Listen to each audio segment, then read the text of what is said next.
Hey dolls, it's me, Wilma Fingerdew, your suet pudding, and I am here with my birthday twin, Candice Gregoris. How are you, Candice? Hi, I'm pretty good. How are you, Richard? I am fabulous. This is our first live together for 2024.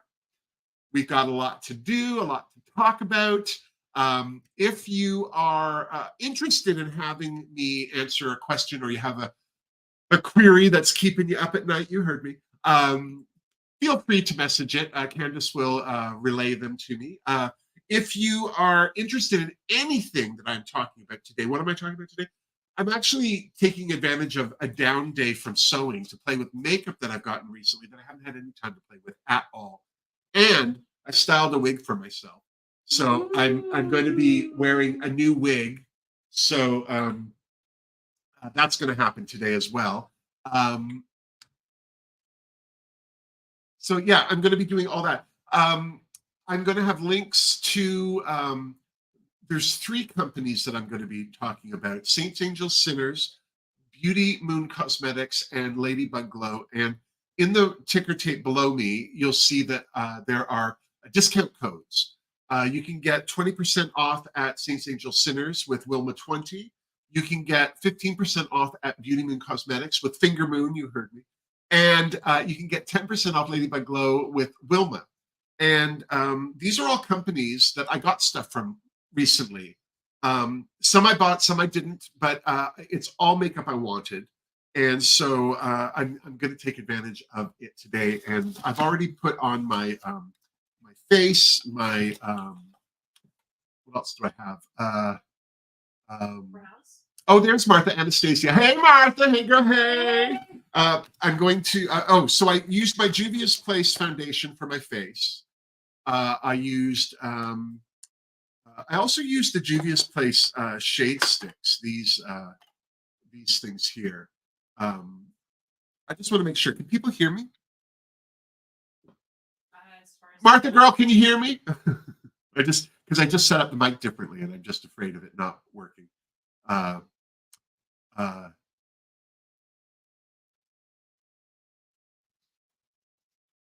Let us know if you hear us. But I use these shade sticks from Juvia's Place. They're just they're fantastic. They last forever if you don't use them as foundation. If you use them as foundation, done in 5 minutes.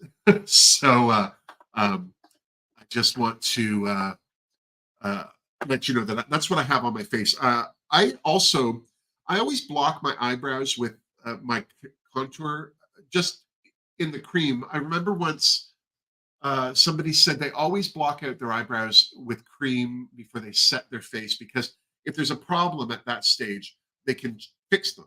But then once it's powdered down and set, then they can do their eyebrows later quick because they've already done all the fussing. So, so that's what I'm doing today. So I have a lot of makeup here. The first thing I want to talk to you guys about, I'm going to be using 6 Feet Under from Beauty Moon Cosmetics. This I got in their Halloween mystery bag. In fact, if you go to the Beauty Moon Cosmetics webpage, they actually have mystery bags available right now. And I highly recommend them. I got this in the Halloween mystery bag. It was so exciting for me. This is such a cute little palette too. It's very dark. I'm probably going to use the black from here, and I'm definitely using the silver from here because the wig I have is black and silver. So I want to make sure that that I have that. So I'm going to be using Beauty Moon. I also, the lovely and talented Erica Conger, and of course I didn't queue up her Instagram page, but she is somebody I have been following on YouTube. She does some great makeup unboxings, tutorials. She does a lot of collabs with a lot of other fantastic people on YouTube and Instagram. And she is a huge fan of Ladybug Glow, which is a great independent makeup company in America. Now, Beauty Moon Cosmetics was my favorite discovery of 2023. I was so impressed with this company. I think I got a mystery bag from them in the summer or fall. well, it would have been the summer or maybe the spring, but I got the Halloween mystery bag, and then I got the Christmas one. And so I have quite a few palettes from there, but I haven't played with this one. This is what this is. Ladybug Glow just released a new palette on their website called the Creatura palette. And I was listening to Erica was talking about this. She's a huge fan of this company. And so she put Uncertain Voyages here. Hi, doll. She put she was talking about Ladybug Glow. She always does. She loves them, loves them, loves them. And I saw this fabulous story, color story, and I had to have it. But of course, I'm broke. So I was saying to her that it's just such a great little palette. I'm going to be using the hell out of this one today because it's murky and yeah, it's a nice. This pink here is so gorgeous. It's so pigmented. And then you put it on, like it's ridiculous, ridiculous. And it's like a neon. And then the green next to it, this apple green.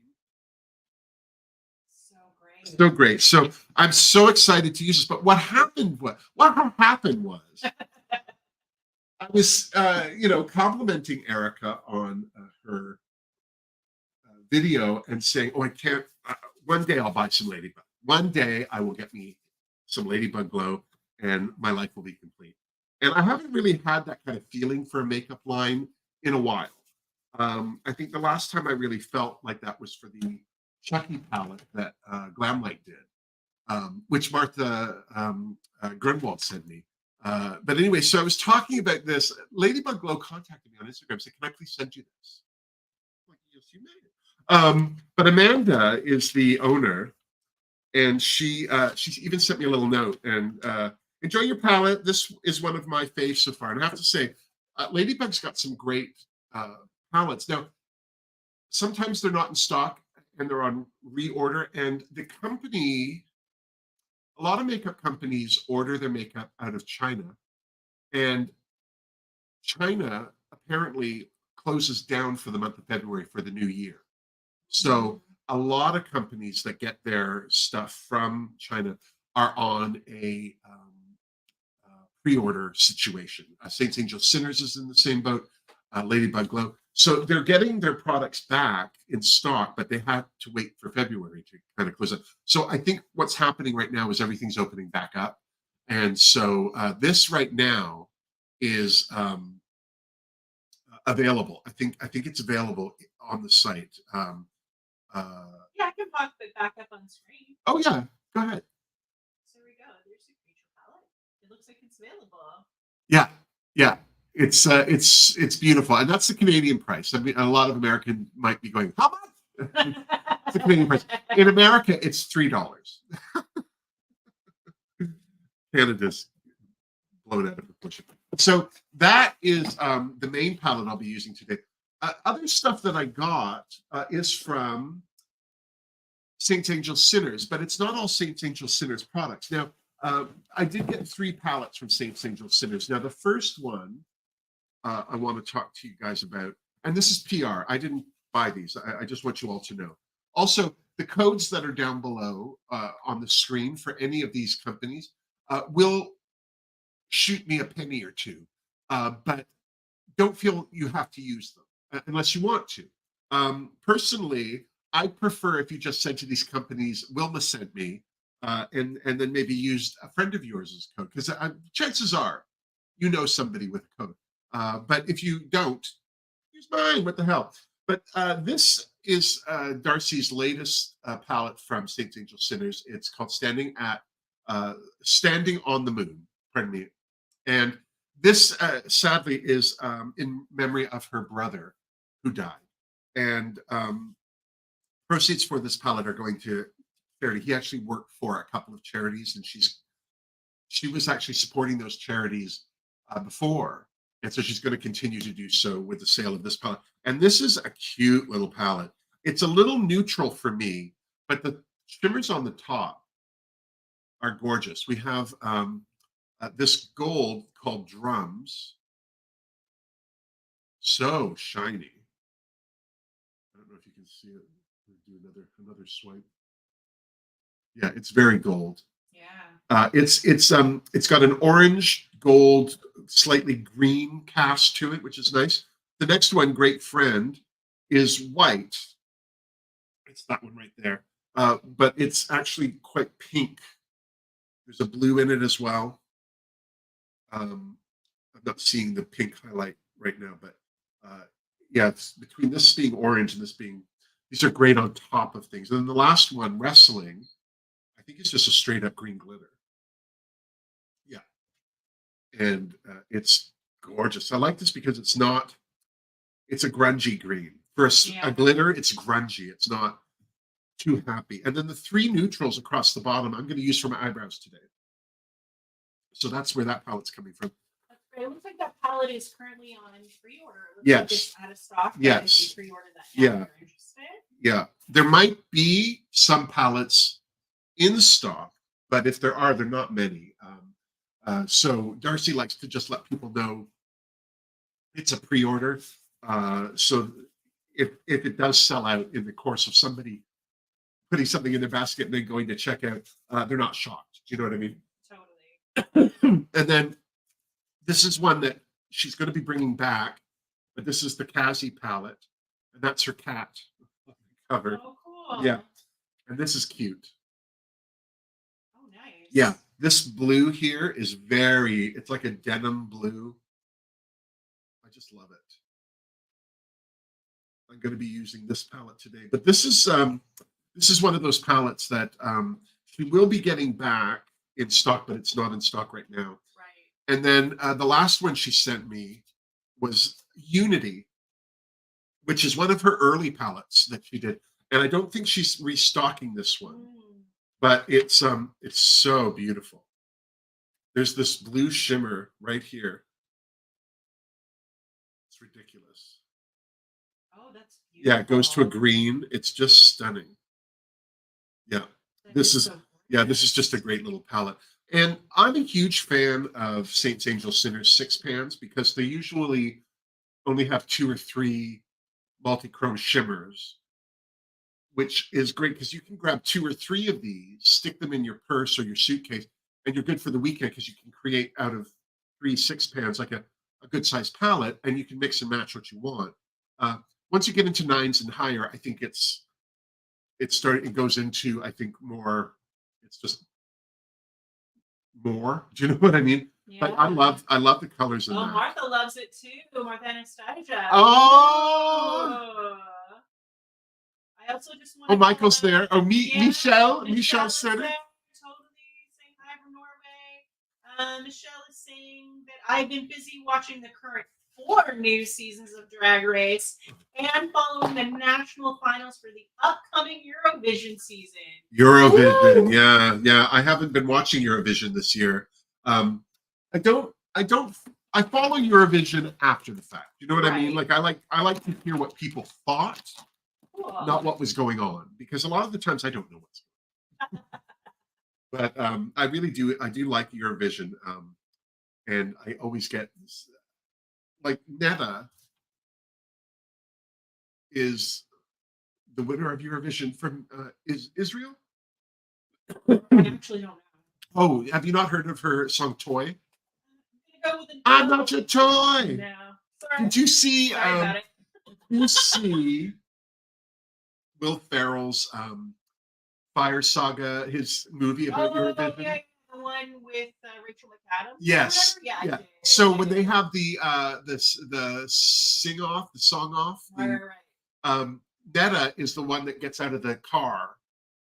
She's kind of the big girl with the ponytails, and she's very animated, and I am obsessed with her. I think she is so brilliant. If you've never seen or heard her music, please do, because she's next level. She's one of those artists that works with a mixer, and she'll bark into it or make a noise, and then she samples it, and she'll build a song that way. It's Reggie Watts does stuff like that. And there's this other guy, Mark Reveille, who is basically, he does impromptu or improvisational like dance music in public. Oh, I love that. Yeah. So he's really that's how Netta started. She was always in her bedroom or somewhere with this little thing, and she'd do this, and then she won Eurovision. And Oh, I I want love to be it. sure to we say hello to Uncertain Voyage. She's here. Hello. Hey, doll. Let's see. Okay. I think Michelle is saying that Annette was a 2018. Yes, yeah, it was recent. I mean, yeah. And Because I this didn't do year- it for a couple of years. This year it is in Malmo, Sweden. I'm sure I pronounced that. Huh? My Swedish is a little rough. Well, Michelle will tell you what's wrong with your Swedish. I got a new thing from Saints Angel Sinners. Darcy's starting to branch out into other things. This is a blush. Now, I'm going to be honest with you. This is not for me, the packaging. I'm not this person. But this is good, this color. So this is the component for the blush. It's got a heart indent on the top and two sections. The top section pops off and you get this heart-shaped sponge. Cool. Applicator. Yeah. I hate these. And I'll tell you why. It has nothing to do with anything. P. Louise does liquid blush, and they have an applicator too. I just don't like these things sitting with product in them because I think they can create hygiene issues. Yeah, like whatever. Yeah. And if they don't, then I worry about what chemicals they need to have in there to keep mold and things from bacteria from growing. Okay, I'm with you. So I like to minimize it. So in the bottom, in this part, this is the blush, and I'm just going to open it. Oh. And this is like you know when you have a stamp and you do stamps, it's like an ink pad. So this is already you have to kind of press your finger into it, and then you can get like as much or as little as you want. Right. But it's yeah, I like this color, so I'm going to use that today. I don't normally. I've got all this liquid blush from P. Louise I don't use, and I have like 6 or 7 of them. I have to start using them or throw them out. Do you like liquid blushes? No, not particularly. But it's only because I'm not familiar with how to put them on. Yeah, I get that. I feel like sometimes the brush, with a sponge, it might, because some of them dry quickly. Yeah. There's not a lot of play. So I prefer to put them on my hand and then Right. get a brush going and then but it's because I'm trying to use them like a powder. That's why I don't like them. It's not the blush's fault. It's my fault. I just need to step up. Yeah, I get you. Andrew Foster's with us. He's watching from Leeds in the UK. Oh, hey, Andrew. Hello. Leeds. How exciting. Leeds. I would say I've never been to Leeds. Well, they have charming accents there. Let me tell you, the folks from Leeds. I had a friend named Louise who was from Leeds. She's charming. Lovely. So where are we going? Oh, sorry, I'm not finished here. Yeah. Sorry, I just didn't mean to derail you. I also got, so Darcy's so funny. She puts these little packages together. So I have a little coaster for St. Patrick's Day my gosh, and a garden gnome. Cute. or Leprechaun? an elf, a leprechaun maybe. I don't know. Yeah. This makes me think though of the from Fire Saga. Oh my gosh. The Legend of Fire Saga. The elves they did too much. There's also another makeup bag. I don't use these for makeup because my hands are too big. I use these for things like hair clips and all my wig styling stuff. These are great for that. I also have. Oh, this is exciting because I've never had one of these, and it's not a brand that I'm interested in particularly because if you know me about drag makeup, there are 2 types of makeup: drag makeup and daywalker makeup. Right. And I always think of this company as a daywalker company, Natasha Denona. Oh, right. And as you can see, this is a 5-pan, and there's only one color. Everything else is neutral. That's why I'm not a fan of Natasha Denona normally. But Darcy sent me this, and I just want to go in this color right here. I don't even know what it's called, if it's called anything. But this is the thing. This is so pigmented when you put it on. Like, it's quite orange. Yeah. That's quite a lot of color there. Yeah. And then this blue, this is so gorgeous. I can't even stand it.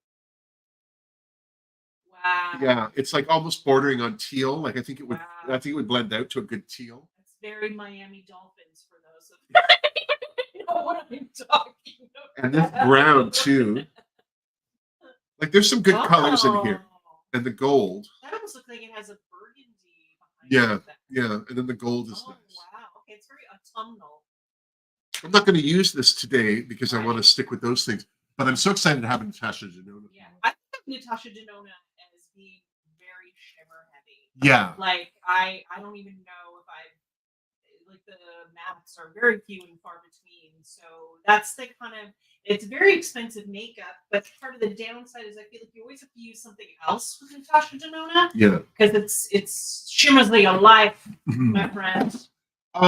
Darcy also sent me like there's a primer. Oh, there's a mascara. I don't know why. I always need mascara. I never put it on. There's some lip stuff in here too. I'm gonna get to all of that at some point. I'm not that worried today. But the last thing that I have that Darcy sent me, Glamlight is a company that I have avoided for a long time because they just come off as cheap to me. They just they do a lot of collabs with brands. So they recently just did Betty Boop. Before that, at the end of last year, they had the year before, 2023, their Halloween release was the Chucky palette, which I love. And then this year for Halloween, they did Nightmare on Elm Street and Halloween. And they had a bunch of stuff. And I don't think people like that stuff as much as they like the Chucky stuff.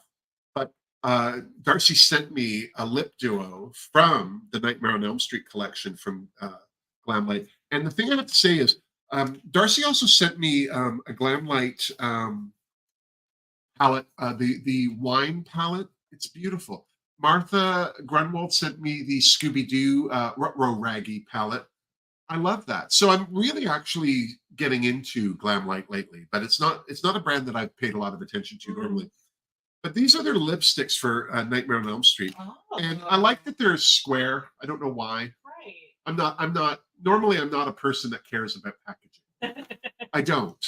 In fact, like the Glamlight wine, I've saved it because I'm going to show it when I use the palette. It comes in a flat plastic wine bottle. The minute I open that, that's in the garbage. Like that's a Right. waste. That's a waste. Already it's garbage. Yeah, That's going to yeah. be here longer than I will. And I hate packaging like that. I hate those PR boxes, stuff like that. It's just unnecessary. But it triggers people's need to consume. Yeah. I get it. I'm not mad at it. But Yeah. so this first lipstick, this is just such an odd color. I don't know if you can see it. Oh, interesting. Yeah. It's kind of like a gray mauve. Yeah. And yeah, it's very cool. Oh, you know what? I love that. Yeah, I really like it too. I didn't think I would. When I looked at it, I was like, oh, I don't know what I'm going to do with that. Because Wilma's a pink lippy girl. You heard me. And the other one, this one has the, as I said, this is the Nightmare on Elm Street. This is the stripes of the sweater. Yeah. And this one's deeper. I don't know if you can see that. But it is, but what's funny is their tones are very similar. Oh, wow. Yeah, like clearly this one's darker. Yeah.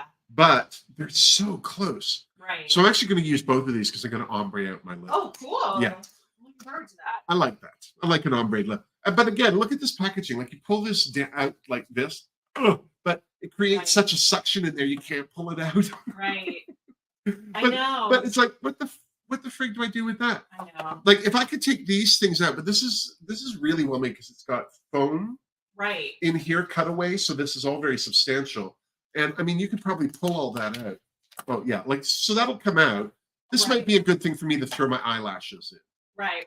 You know what I mean? Like I'm like if I can use it for something else, I will. Otherwise, garbage. Yeah. So right away, that's garbage because I'm not keeping my lipstick in that. I use my lipstick. Yeah, fair. But now I have a fabulous little case for eyelashes, which I really needed. Also, all the sleeves that makeup comes in, I get why they're made. Yeah. Garbage. I don't keep these. You know what I mean? Even the plastic, these things, they're gone. You know what? I've got a couple of Pat McGrath palettes, and the boxes that they come in are really substantial. But I will tell you, I have not thrown it out because I've got a couple of Pat McGrath palettes, and I'm like, the palettes themselves look exactly the same. you came to I'm like, I guess I'm keeping all of this. I was so excited with Pat McGrath because her runway work in I Britain know is great. Plus, I think she is one of the most famous women of color in the makeup game.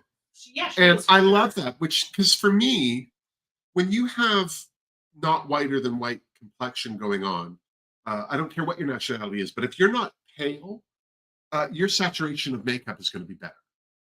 You know what I mean? This is one of the reasons why I like Juvia's Place, because it's a black-owned company and their makeup is hardcore. Yeah, it's for sure. But like, I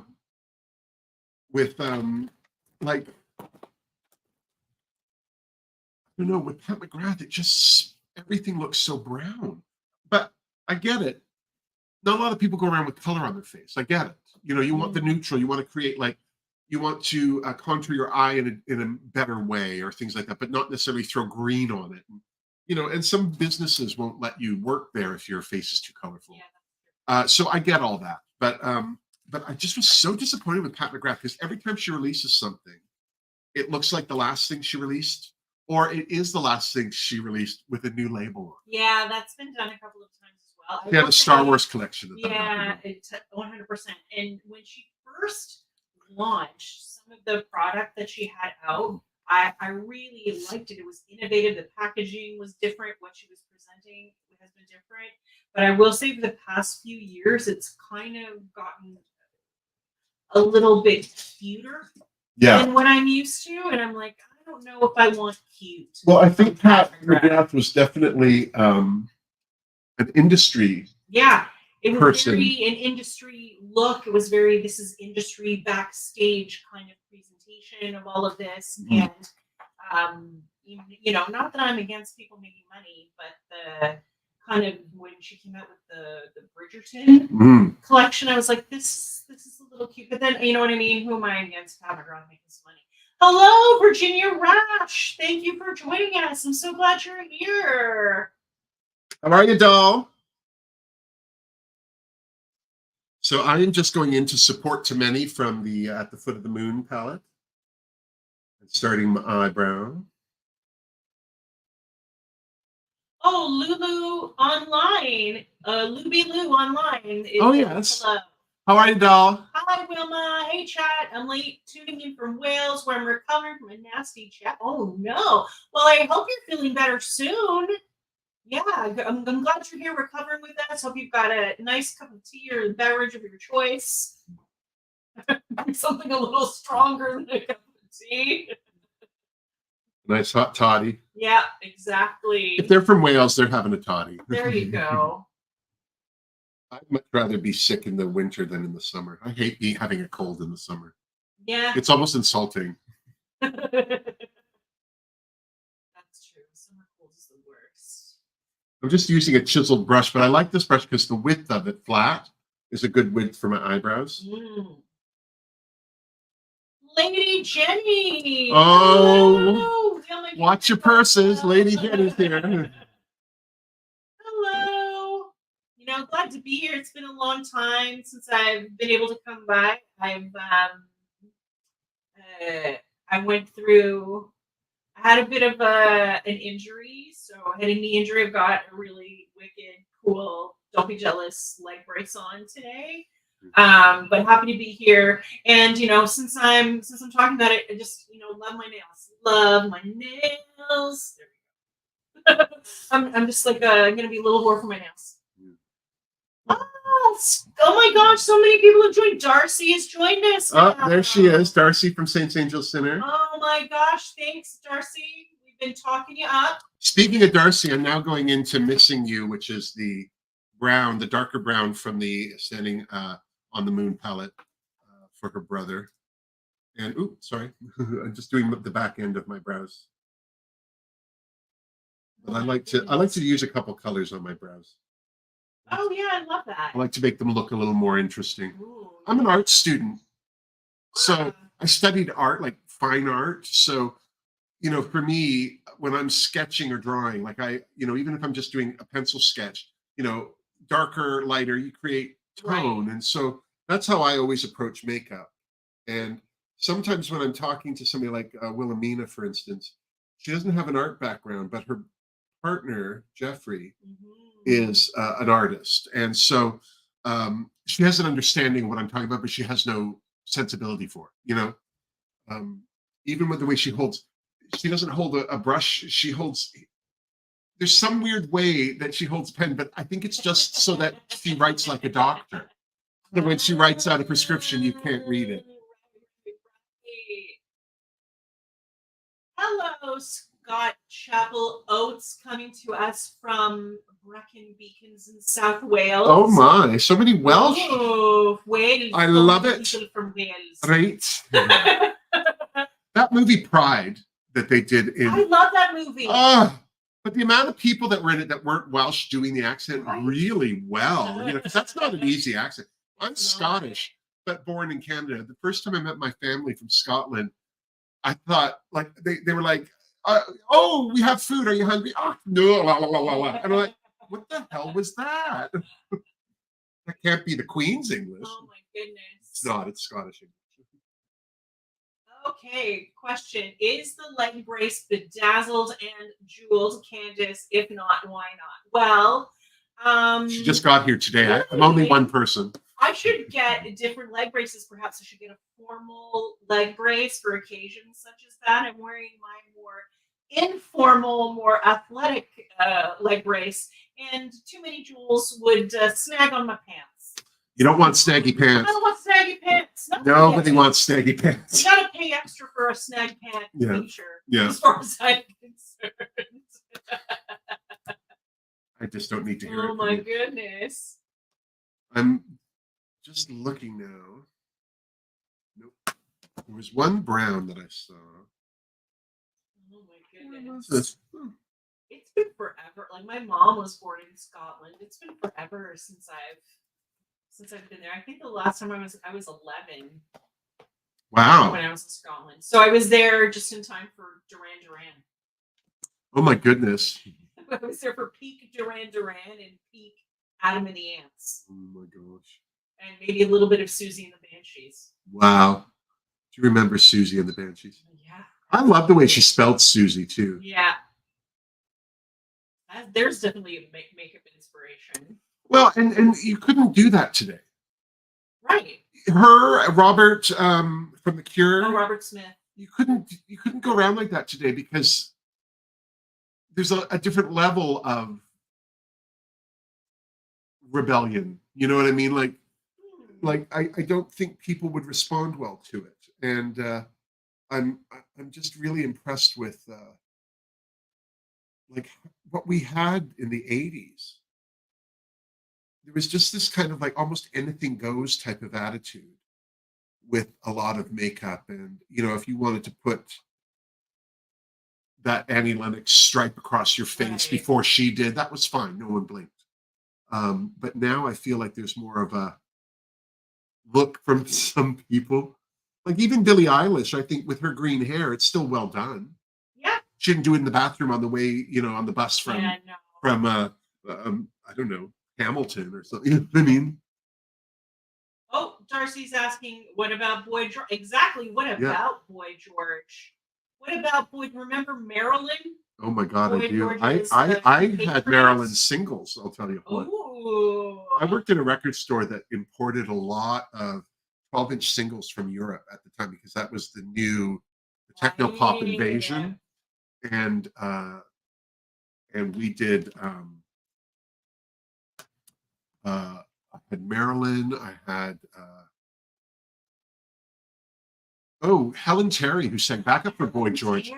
Oh, what a voice! What a voice! I had her solo album, and then she had this jazz album because she was a jazz singer, and it wasn't big at the time. But I've always been Polly Cole, Ella Fitzgerald, jazz. You know what I mean? And I just found with I lost my train of thought. Polly Cole. Jazz. Helen Terry. Helen Terry. I just thought she was so unique. I thought she was going to. Also, there were no big people doing things.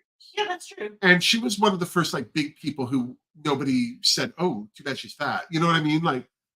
she's so talented, and she was a singing teacher, which impressed the hell out of me. And then her solo album cover was a picture of her in very icy makeup and hair.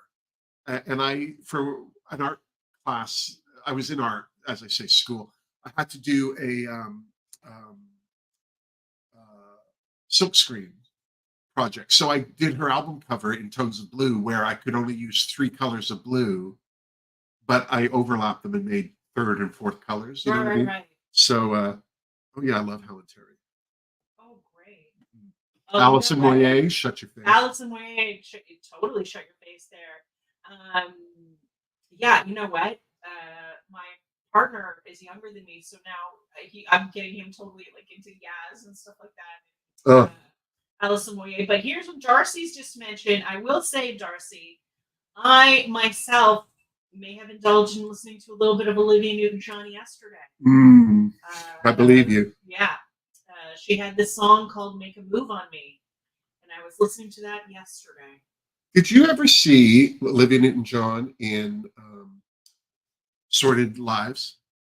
Oh my God, I have that on DVD, which maybe is a DVD that I took from someone else and never returned it. Did you take it from me, maybe? Because No, I'm sure I it's used to not. have one. No, it's not. I know exactly. The next time you come over, you have to bring that so I can watch it. Pilfered it from. Oh my goodness. Darcy says, I have a palette named Xanadu. That album is It's awesome. true, she does. Yeah, I do. Send that to me for Candice, Darcy. Oh my goodness. Can I tell you, Xanadu, a couple of years ago at a local repertory cinema, they were playing it, and I gathered a couple of people together and like, we've got to go see Xanadu on the big screen. Which I kind of, Xanadu. You have to see Xanadu on the big screen. Xanadu is a whole movie. You know what I mean? I don't know if it hangs together as a movie, but I love it as a series of vignettes put together. Yeah. In a way, like feels like very much like a bunch of music videos put together. Yeah. Well, that was the period, right? Yeah. Like, you couldn't sell Broadway at the time. Yeah. I just went into 6 Feet Under from Tori's Beauty Moon Cosmetics and used the black shade in there, Binx, Binx, for just the outside. I always like to use the black at the outside edge. I don't know why.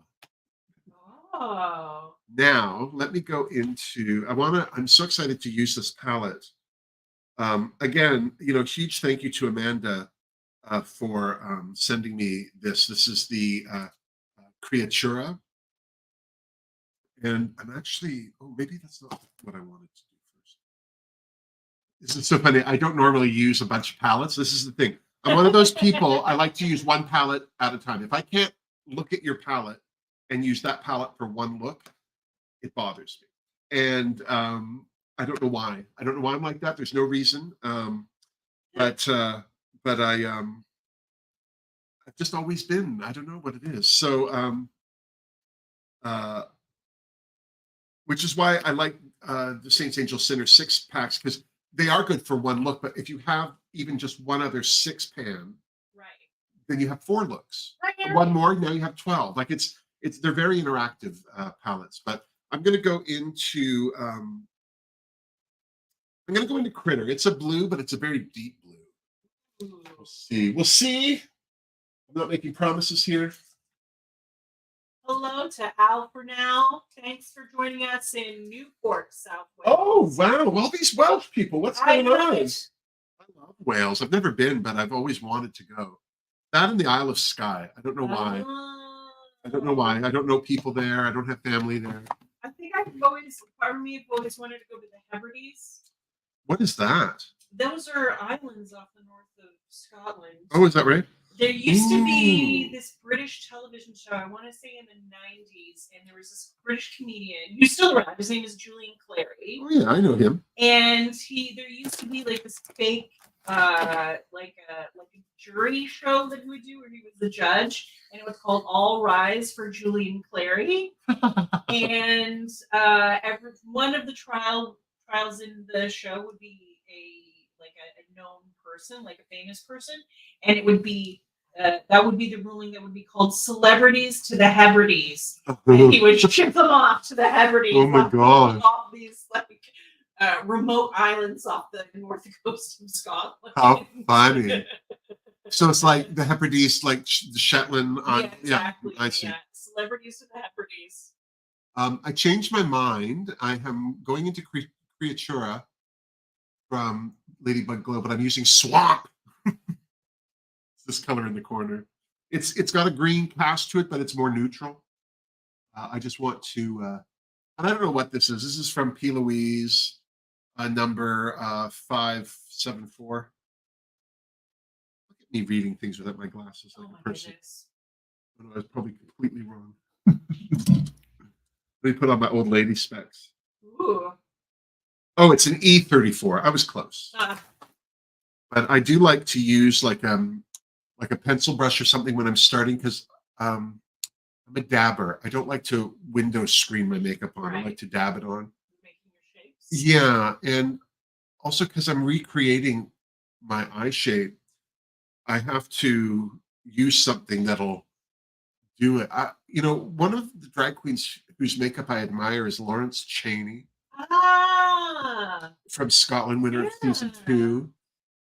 When she does her makeup, she takes black liner pen, does her eye line, under eye, wing up, and then her crease line, all in the black marker, and then builds colors from that. And I love that. It makes sense to me when I see her do it. I don't know why I can't do it. I have to try it. I don't know if you've ever experienced this, but every time I go like, I'm gonna try something new, and then suddenly, you know what I mean? I just end up noodling and doing the thing that I always did. Like, oh, I'm gonna try to do a thin eyeliner. No, it always ends up being my entire eyelid. Yeah. A la, Yes. who am I thinking of? Violet Chachki, because doesn't she do like that massive? The eyeliner almost takes up like her whole eyelid. But she has a hooded eye. Yeah, severely I hooded. too. Yeah, me too. Although I have to say, I've lost weight because, well, diabetes. But my eye socket has changed. Oh, interesting. Yeah, like I noticed like just different recesses now. Like the other day, I was looking here and I felt like this was less puffy under here. Oh. I'm now going in with the doe color brush, and I'm going to go into Abyss from Creatura, which is just a nice blending out gray. Nice.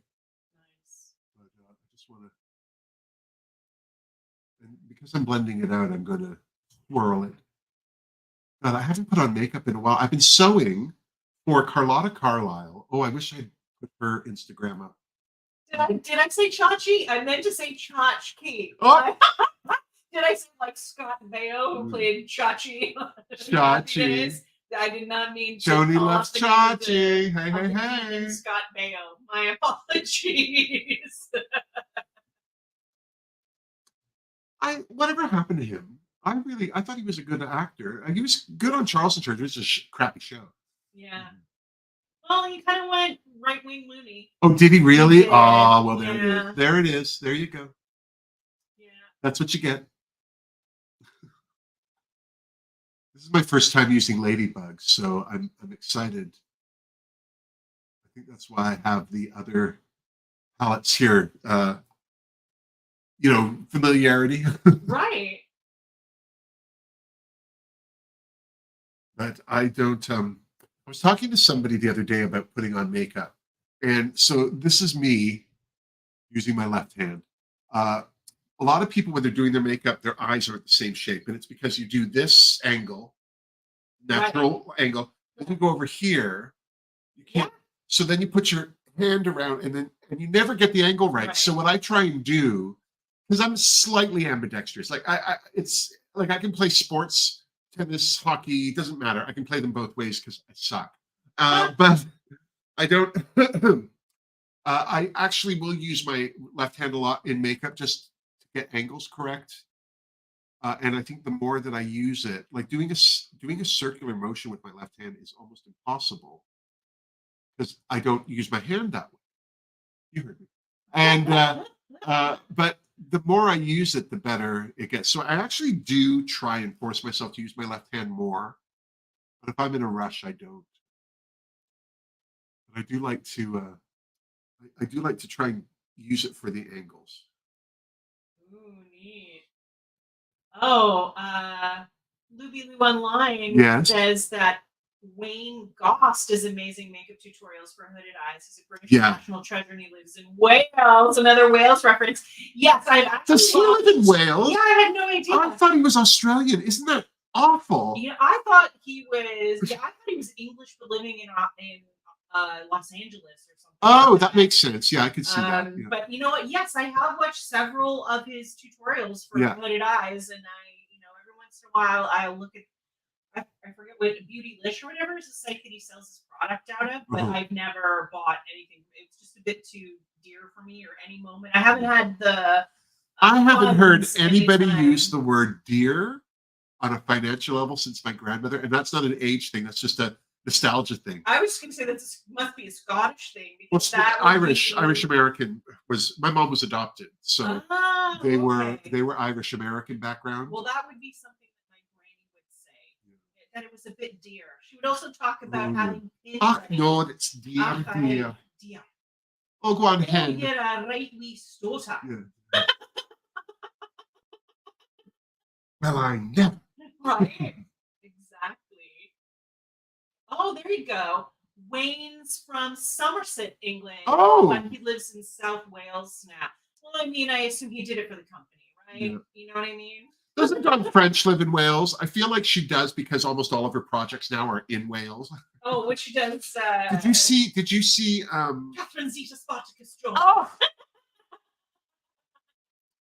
so funny! I have all the French and Saunders up there. Oh, My ex, Glenn, who is the best boyfriend.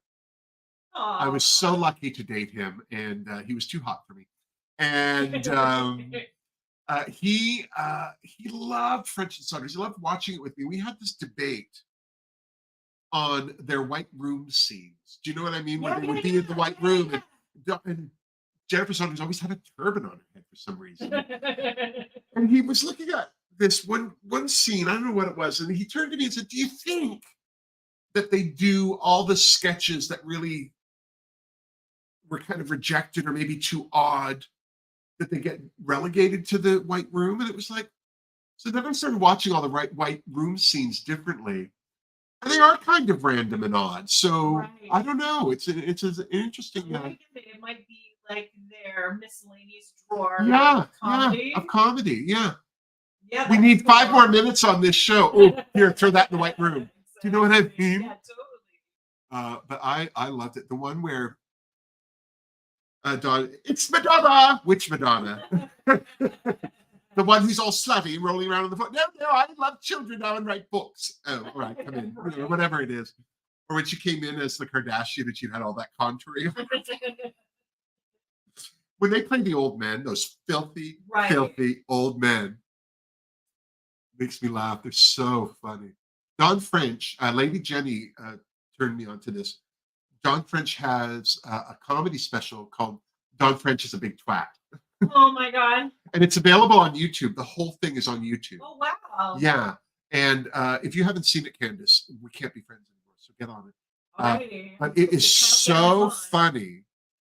And it's literally just kind of like an evening with Dawn French where she talks about moments in her life and her career that she's had such an iconic comedy career. Like, it's French and Saunders. Yes. Vicar of Dibley. Yes. Murder Most Horrid. Do you remember Murder Most Horrid? Yeah. I love that show. And then she just did something called not tasty, not savory, delicious. Oh, look at. But it was filmed in Wales, and she played this wife of a restaurateur who you find out after it opens the first episode. I'm not saying anything out of the thing. He dies. So the whole series is about, well, he has a new wife. Dawn is his divorced first wife. They have a child. There's this kid in the village that she's sweet on. And it was just brilliant. But you find out that all of this guy's recipes were Dawn French. She plays an Italian woman. Right. And delicious. Yeah, I was right. Delicious. She plays Gina Benelli. Yes, she did. And it is 4 episodes a season, I think. Okay. I love that about Britain. like they don't beat you over the head with 400 episodes in 1 year. Yeah. Just do it. Just give me the nuts and bolts here. And I just love that episode, that thing, because not only was it shot in Wales, but like some of the landscapes and that they really showed off. It was a love letter to the countryside for sure. Oh wow! It looks like Ian Glenn was also on the show. So Yeah. he used to be in Game of Thrones. Oh yeah. Well, who wasn't in Britain? If you weren't in Game of Thrones, you were in Harry Potter. One of the two. You know what I mean? Oh, Darcy says, I guess we are meant to go there. I'm assuming we're talking Wales. That's probably it. We should probably book a flight. You know what? There's so many people from Wales watching right now. We could be Exactly. sponsored. Well, we would have there are couches in Wales for us, or sofas, or Davenports, or oh, Darcy, I am too. In Wales. A sofa, a settee. A settee? I don't know. I think of settee as being a British thing. Yeah, I think of Davenport. I don't even know where Davenport came from. I think it's the region. Yeah. Where they were made. Because wasn't it Davenport like some kind of convert, like a divan, Davenport, yeah. A specific thing. Yeah, I would the last time I was in Europe, I was in London, well, England, and I was in we went to Brighton first and then Soho, like downtown London. Mm-hmm. I wish we'd done it the other way. I could live in Brighton. I could live in Brighton. They are home to the oldest lesbian bar in the world. Oh. Yeah, and the community there, it's very art. Banksy's from there. Like there's a lot of art in a lot of his famous murals are there. They have all these brilliant shops, and it's a beach side, but the beach is pebble. It's not sand, so it's a great workout. And then they have this pier, like Jersey. They have this pier where there's a whole carnival on it. Ferris wheel, like it's very much a seaside destination, like holiday town. And because it's so close to London, like a lot of kids will come in for the weekend. So they'll come in on a Friday or Saturday night and they stay up partying. And then the chippy shops are all open till the trains start rolling again. And the hotel I was in, the wharf, the Admiral's Wharf, it was like this one. Right. We faced the channel. Like if we'd been up a little higher and had better weather, France would have been right there. But the right next to us was the best chippy shop. Like I had proper British chips in newspaper, just covered in vinegar and salt. And those were the days. Remember when you could eat anything and you didn't care? Do you remember? You mean today? That's what I do today. No, you know what? I'm not a big sugar person. I'm a carb person. And I love potato chips. I love French fries. I haven't had any of that stuff since coming out of the hospital, because that's what put me in there. Well, that and the fact that I don't exercise. But anyway, when I was there, this great little chippy shop, and also in Britain, I keep forgetting because I'm not there enough. But it's very damp. It's not cold. Right. I mean, it can be cold, but it's damp, especially when you're right by the ocean or the water. And I get stuffy. Like right now, I have 2 fans going. It's not even warm in this room, but I like the air circulation. Yeah. So I am one of those idiots, tourists that go to England, get into their hotel room, open a window because sweet Marie, and then they wake up in the morning and there's like moisture on the walls and all their clothes are damp. And it's like, what the hell happened? It's called the air. And so I had my window open, just this little crack, and all the kids were down at the chippy at 4 a.m, like having a good old time. And normally things like that piss me off, but because I was in England and it involved chips, I almost went down and joined them. Do you know what I mean? Like, let's get on it. It's so funny that you should mention Brighton, because then I just went to go check. I recently just watched for the first time Quadrophenia. And I've never seen that. There you go. A huge part of the action is a bunch of kids go down to Brighton for the weekend to basically be ne'er-do-wells. Well,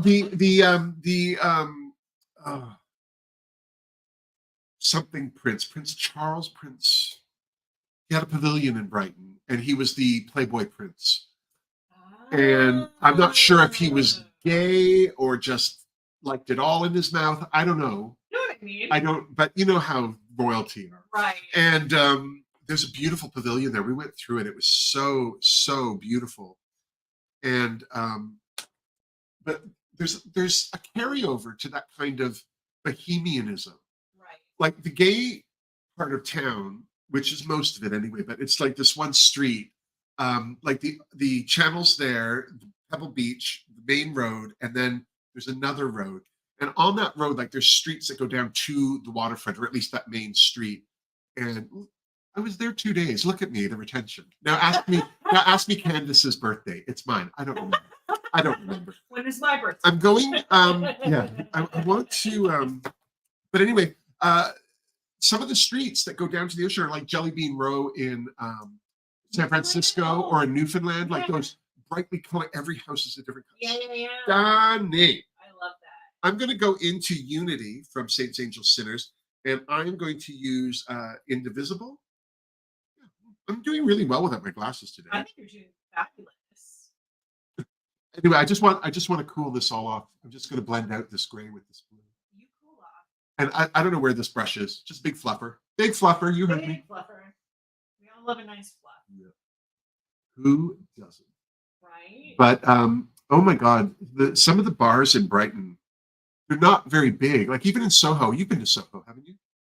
I don't know. The last time You were in Soho. If you don't remember, you were there. Oh, was I? That sounds nice. Then yes. But a lot of these pubs are like little rooms. Like they're not that big. Yeah, no, not at all. And I was really impressed with just how well, like there was never a lineup for one. It almost felt like if you couldn't get into that one, you just went down the street to that one. Yeah. Or over there. And I don't know if they all had drag queens or not, or like, because we were there doing other things. So I wasn't ever out at night. I don't think I went to a bar or a pub during the evening. I was always in them during the day. I was with somebody who was filming some stuff, and I was actually doing the filming for them. So we were often like during the day with a camera, and then running around. I'd be too tired by the end of the night. I was like, one of the things that we had in Brighton, it's the same as in St. John's, Newfoundland.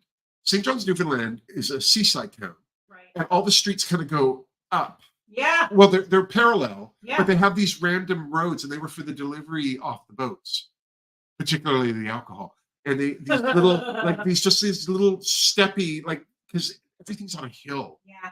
You can be as fat as a mother there, but your butt is fantastic at St. John's. Yeah. Like tree trunks. Yeah. So you're hauling, grain to market type of thing. For sure. But so you had to go up these random little streets to get up to these different or random steps to get up to these streets for these pubs. Often a lot of the pubs that were on the edge of these things had delivery doors. So in Brighton, they have these things, and I can't remember what they called them, but they run parallel to the ocean or to the waterfront. And they're like no wider than a person. And they're not a laneway really like you would have in Canada where you might be able to get a car down there. Right. They were just really random little, but they were for delivery. Oh. And that's what they were there for. And then in Brighton, they also have the Burrows. I think that's what it's called. And it's just this area where all these shops are, but it's like a warren of little streets. Like, what's his name? The author Green, Graham Greene. Oh. The pub that he wrote Travels with My Aunt in is right in there, tucked in there. And it's the most gorgeous thing. Like all British pubs, it's just this vomit of flowers. Every window has a window box, and you don't see bricks. All you see are flowers, and then there's a door into these places. It's magical. Oh, that's so lovely. Yeah. And in the boroughs in Brighton, they have the store Chalky Walkie Doodah, which is a chocolate company. They do cakes and candy, but they had a TV show for a while, and I know that because it was on Out TV. Out TV. Yeah. Chalky Walkie Doodah, and they would just, it's like cake. They had that guy on in America who did cakes, and it's the same thing. Right. And I thought it was so funny. I'm walking, I turn a corner, and you're in another world, like a part of the world, and you run into someone like it's odd. So I turn around, there's this store, and I'm like, I had this moment where I thought, am I having a stroke? Oh no, I've seen it on TV. It was like the first time I was in England. I was filming a commercial there for Air Canada, and it was during the Winter Olympics in '90, and they were supposed to film this in Montreal, but it was the year of the ice storm in Montreal. The whole province had no power, and so it was Air Canada. So we had an option to shoot the commercial in England or Tokyo. Okay. And I had never been to England. I always wanted to go because I grew up with British TV. Right, of course. So I was much more interested that they picked Tokyo. Sorry, England. And so that's where we went. And I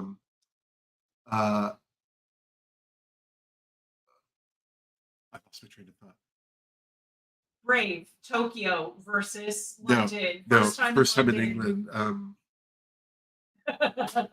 It's gone. I don't know what I was trying to say. In the meantime, I'm just going to say I'm bravely on the internet without any makeup on. You know what? I never noticed that about you. Thank you, bravely on the internet. Thank you.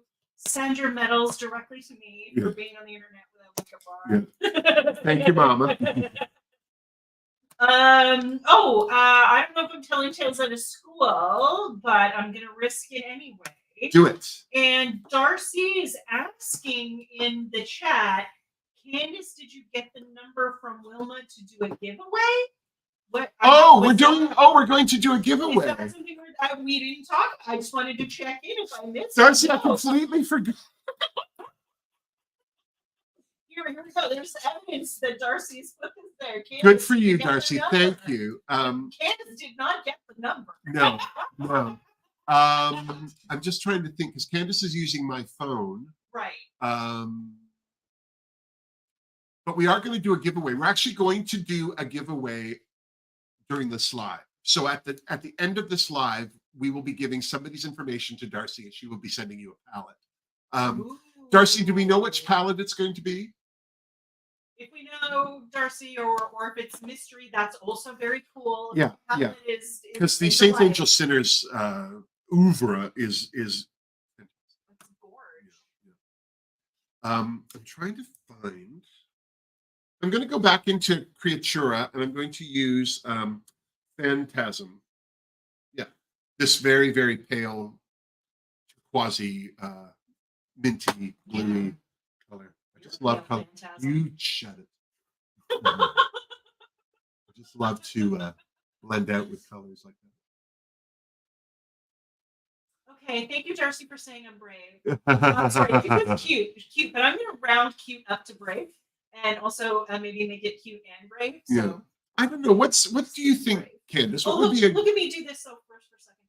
Look at the product placement that I got going. Saint Angel.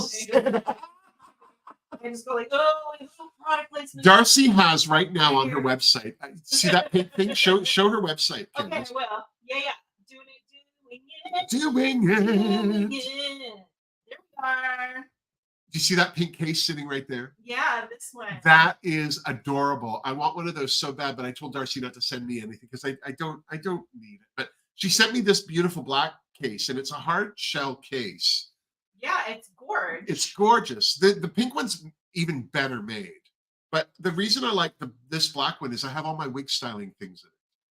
It's perfect for all of the things that I need to, like teasing combs and pins and all of that stuff. Right. And it's all in there, so I know how to get a hold of it. But I was going to ask you, Candice, what do you think would be a good way to give away a fabulous palette from Saint Angel Sinners? Like a good. What could we do right now? Like that, maybe by the end of the thing, we'll have picked somebody. Like a question? Maybe. Okay, here's my question. Oh. Maybe the question is, what movie did I say that I just watched? Oh, I don't know. Where they mentioned where they went to Brighton. So what movie did I just talk about where they mentioned Brighton, and you'll get it. So Darcy says she doesn't know what the product is yet because, we talked about the China slowdown in February. but she's writing also How About Blessed. Oh, Blessed is okay. Yeah. Let's do Blessed. All right, let me find this here because Blessed. So funny for me to have to look for stuff. You know what, Darcy? Don't get down on your website. I love your website. So this is the reason that I know and love Darcy from Ooh. Saints, Angels, Sinners. This is the Together palette, and this was a collaboration with another company. And I don't know the reasons, and I don't care to know the reasons, but there was a fallout and drama. But this ended up going into a subscription box, like ice cream or something. I don't remember which. But this is my favorite palette from 2022. Oh, amazing. I think this is one of the most beautiful things I've ever seen. And it's the Together palette. So all the names in this are all partners. Like the black is Batman and Robin. The green here is Mac and Cheese. One of these is Bert and Ernie, Bonnie and Clyde. Like they're all of those are in here. Adam and Eve. Laverne and Shirley is this beautiful sparkly blue. It is such a gorgeous palette. And Darcy was talking to all of us sassies. You heard me. That's the her PR list. No, we're not PR. We're just affiliates. But she was asking us what we thought about this palette, and like I said, well, you know what I think. But she thought, oh, maybe this could be. Maybe I could reimagine it. And so she's going to be re-releasing the palette with a couple of changes. The names are all going to be different. I think she's naming the tones after us sassies, or some of us anyway. Oh, neat. And so it's going to be a re-release, a rebranding, a reimagining of this palette. And I think that would be a great one to give away. So Candice, we're going to talk more about her movie penance. She does this every year, has done for 8 years. But she's just recently watched a movie. If you were here at the beginning, then you know which movie it is. If you don't, we'll talk about it again. Yeah. We'll pepper place it in so you can. Yeah, you get another shot. But what we'll do is everybody that says the name correctly, we're going to. Oh no! What could the movie be? What could the movie be that you have to know when they go to Brighton?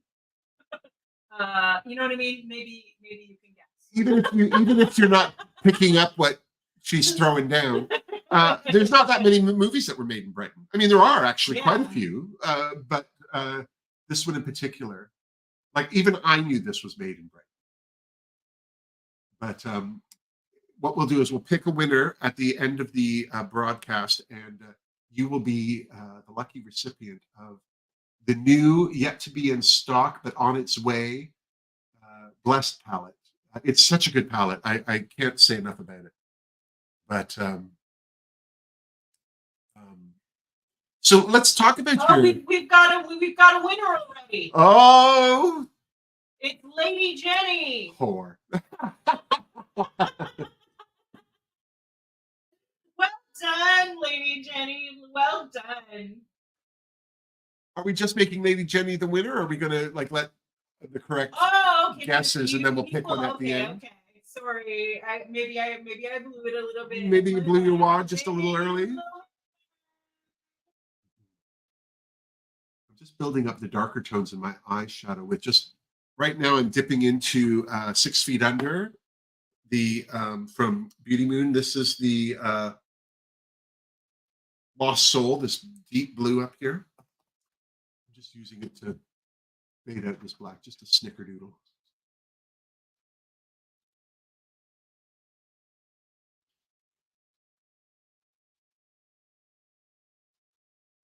But you are doing this movie penance. Yeah. And so how long? It's for the whole month of February? It's basically supposed to run for all of Lent. So I usually start it on Ash Wednesday, and it goes to Holy Saturday, the Saturday before Easter, and I watch 40 movies I've never seen before. 40 that I've never seen before. I can't imagine if there are 40 movies I haven't seen, I'll bet you 39 of them suck. You know what I mean? I watch a lot of movies, and there's a reason that I won't watch a movie. I actually, you know what? I just saw the worst movie ever. What is it? Thanksgiving. It's on Crave or Prime or is it like a horror film? yeah, Patrick Dempsey's in it, and okay. um, what's her name from Showgirls? The exotic one with the cheekbones. Elizabeth. No. No. The other one. Gina Gershon. Yeah, I love her. I wish she'd do more, and she's not in it for much, but I really do like her. Right. But it's such a crappy little movie, but it's actually it's quite funny. I think there's a level of tongue-in-cheekness with it, but it's also quite like layered and involved. Like some of the deaths are quite vivid. It's not my favorite kind of movie. I don't like watching snuff porn. Do you know what I mean? I don't enjoy watching people just getting killed or terrorized. Yeah, like, yeah. That's not enjoying to me. That's kind of, I think that's quite triggering actually.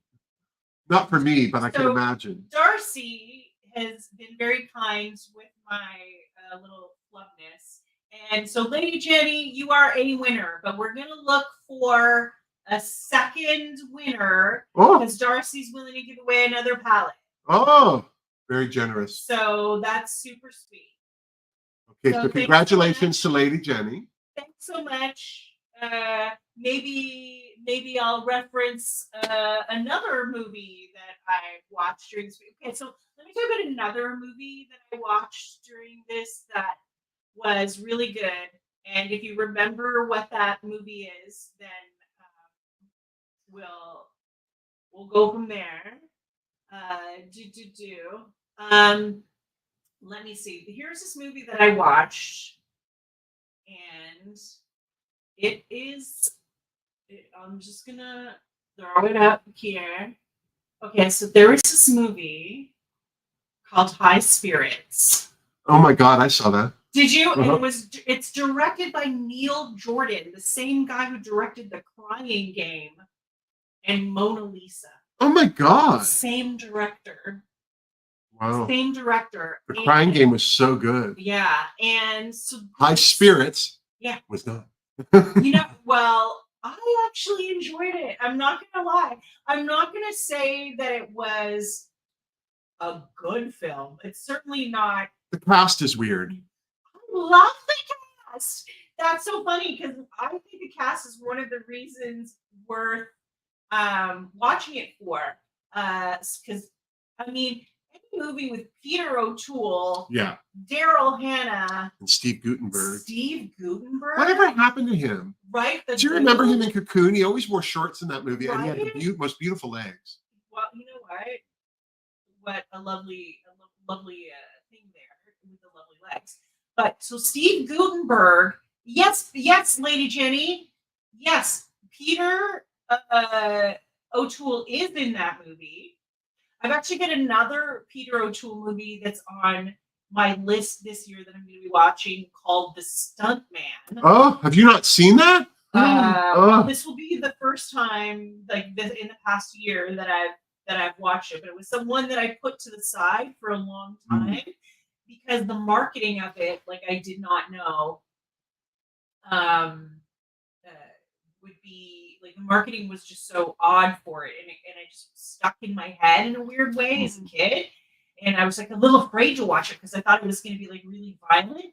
But yeah, I thought that too. I remember that. Yeah, it's not at all. It's kind of a satire. But anyway, what I loved about High Spirits is then out of nowhere, Liam Neeson shows up at the movie. It's so random. But he was really not anybody then. Right, yeah. So, like, Liam Neeson shows up out of nowhere. Peter Gallagher, Jennifer Tilly. I was just like, holy cannoli. I could not believe all the people that were in that movie. But that's why I always say the casting of that, it's so random. Like, they're just broad choices. So, yes. Yeah. My favorite Peter O'Toole movie? What? My favorite year. I do love that movie because you know what else that movie has going for it? Lainey Kazan. every time Lainey Kazan is in something as Right. someone's mother, her Right. and Patti LuPone as Frasier's cousin on Frasier, Oh my God. the crazy Greek woman. Oh, Oh wow. I live for that. I love it.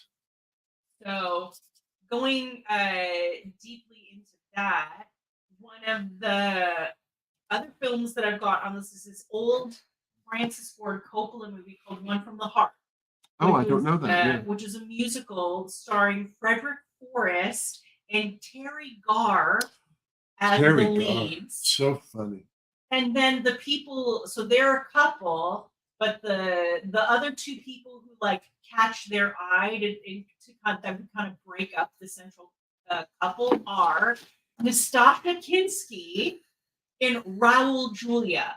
I'm like, Terry Garr, are you aware that Raul Julia is an option? Because I don't think I'd be Frederick Forrest. Like, are you aware that Natasha Kinski is an option? Not that Frederick Forrest isn't very handsome and manly. He very much is. But, or was. He passed away recently. So, but anyway, it was a fun, well, I liked it. It's odd, but I enjoyed its oddness. So. Nice. Yeah, for sure. I'm just taking, this is one of the Trixie Mattel brushes. It's an angled smudger, but it's one of her signature shapes and sizes. I also have her smudger, proper smudger brushes. They're drag queen sized. Like they're huge. Yeah, and I just like, you can just go, ooh, and yeah, done. they're meant for surface area. Yeah, so I'm going back into Creatura's Phantasm. And I'm just going to use this over. I prime my eyelid with P. Louise, which I always do. And I'm trying to only use these three palettes. I would rather have gone over this with either a white or a silver powder, but I think that's good. I just need a color down because I'm going to put on something else over top of this. And it just needs something to shine through. Okay, here's a recommendation I've got. Candice, if you like quadrophenia, you should watch Breaking Glass. Almost identical as quadrophenia, but it has Hazel O'Connor in the lead. Yes, I have seen Breaking Glass. And another one that I think Hazel O'Connor was in that was also very strange is this movie called Liquid Sky. Oh my God, Liquid Sky. Wow. I saw Liquid Sky in the 80s, wasn't it? Yes, 100%. And I saw that at a rep theater too, where again I brought friends with me. I'm like, hey, this looks weird. Let's go see. I saw that. Yeah. I also saw at that time Karen Black and Can She Bake a Cherry Pie? The weirdest movie. I don't know why I even saw it. It was awful. With Noel and I, which was Richard E. Grant's first film. And yeah, so funny. The man that plays the uncle, he's been in 100 things. In the movie, one of the Naked Gun movies with Leslie Nielsen, he's in it and he's reading something to an audience at a dinner, and they're all falling asleep because it's awful. And Leslie Nielsen needs his attention, so he takes whatever he's reading out of his hands and sticks in this other book, and it's porn. And he literally says he thrust his purple-headed warrior into her quivering mound of love pudding. That's one of the lines, and people, of course, all woke up while he's talking. But that actor plays this uncle who's nefariously homosexual. Is it Richard Griffiths? Because that's what Jenny is saying. Yes. Is that him? Yeah. So funny. And there's this moment where they're walking across the moors, the downs. I don't know where they are. They're out in the sticks. And he's been talking. The narration is the I person is one of these brothers from this British acting family, and I don't remember his name. Lady Jenny will tell you in a second. But he's narrating the whole film. And for the rest of the afternoon, we tramped among the copses while Uncle So-and-so recounted his crimes of passion in a punt with a lad named Norman. And then while they're walking past the camera, you hear Richard Griffith saying, I often wonder what's become of Norman. So funny. That whole movie is just so funny. I'm taking a silicone brush or pad, and I'm going into 6 Feet Under from Beauty Moon, into Erie, the silver. This is one of the reasons that I picked this palette up, is because I wanted to put silver here on my lid.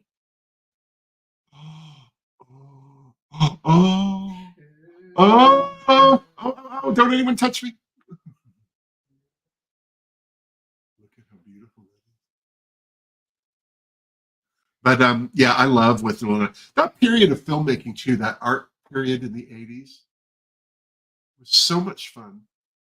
Oh yeah, I love Paul McGann too. Because we had such interesting art films in the 60s and 70s, but I think the world was better equipped to take it in the 80s. Right. Oh, there are so many oddball movies in the 80s that I really love. And I'll be truthful with you. I probably should not have been watching these films. No, neither should Like, I. it was really incorrect for me to be exposed to these films. Like when I think of like Mary Warrenoff and Paul Bartel, I'm like, should I have really been watching Eating Raoul at the age that I was? Should anybody? Eating Raoul, like fair enough. But that actually, I will admit, that got a Criterion release. Yeah. And I bought it. Yeah. So I am the proud owner of a DVD of Eating Raoul. I'm just putting some glitter primer on my lid for the silver because I want it to right up to the edge here. Yeah, I watched a lot. Like I always went to movies by myself. Except for with Noel and I, my friend Jennifer Cornish, actress in acting school, she said, "Oh, we were going to see a movie. We went to the Carlton Cinema on Carlton actually, and at Young, and she said, "Oh, do you want to see this movie?" She'd already seen it. I said, "Oh, don't you want to see something else?" She's no, and that's where I saw with Noel. In fact, I think I saw a lot of art films there. Paris is Burning. Freddie Ninja was standing outside the theater in his Terry Mugler turquoise. It was turquoise. He had all of the colors. Right. But that day, I think he was either in pink or turquoise. It was stunning. And anybody who doesn't own a turquoise or pink suit is hurting themselves. Oh, Lady Jenny is asking if I've seen the film Jubilee. You know what? I feel like I saw it in school. But I haven't seen it since then, and I probably watched it in like some weird thing because when I was finishing up university, I was working at the same time. So I literally put all of my university classes in one day, and I started my day in university at 9 o'clock in the morning, and it ended at 11 o'clock at night. Oh my God! So it was literally class after class after class after class. Because the other 4 days of the week I was working full time. Oh, well done. So I remember seeing just some wild movies that like that, which for me at that point felt like just such a really long day, and I would end my day with like these interesting films. But it's funny, and you mentioned Toya Wilcox, because I think Toya Wilcox had a small role in Quadrophenia as well. She played Monkey. Oh, she played the girl who got rejected. Put yourself on screen if you're going to talk. Okay. I think it's weird that you're a disembodied voice. Here, product placement. I'm going to do that first. Product placement. And now I'm going to sit up and say that. So Toya Wilcox was in Quadrophenia 2, like just a tiny role, Monkey. She had a Chelsea girl haircut in it. And so she plays the girl that the main character kind of tosses aside to go out with Steph, the popular girl. But again, I was watching it going like, why wouldn't you go out with Toya Wilcox? I mean, I feel like this is the more interesting choice. Like, why are you doing that? So, yeah. Anyway, that's my story. Are you sticking to it?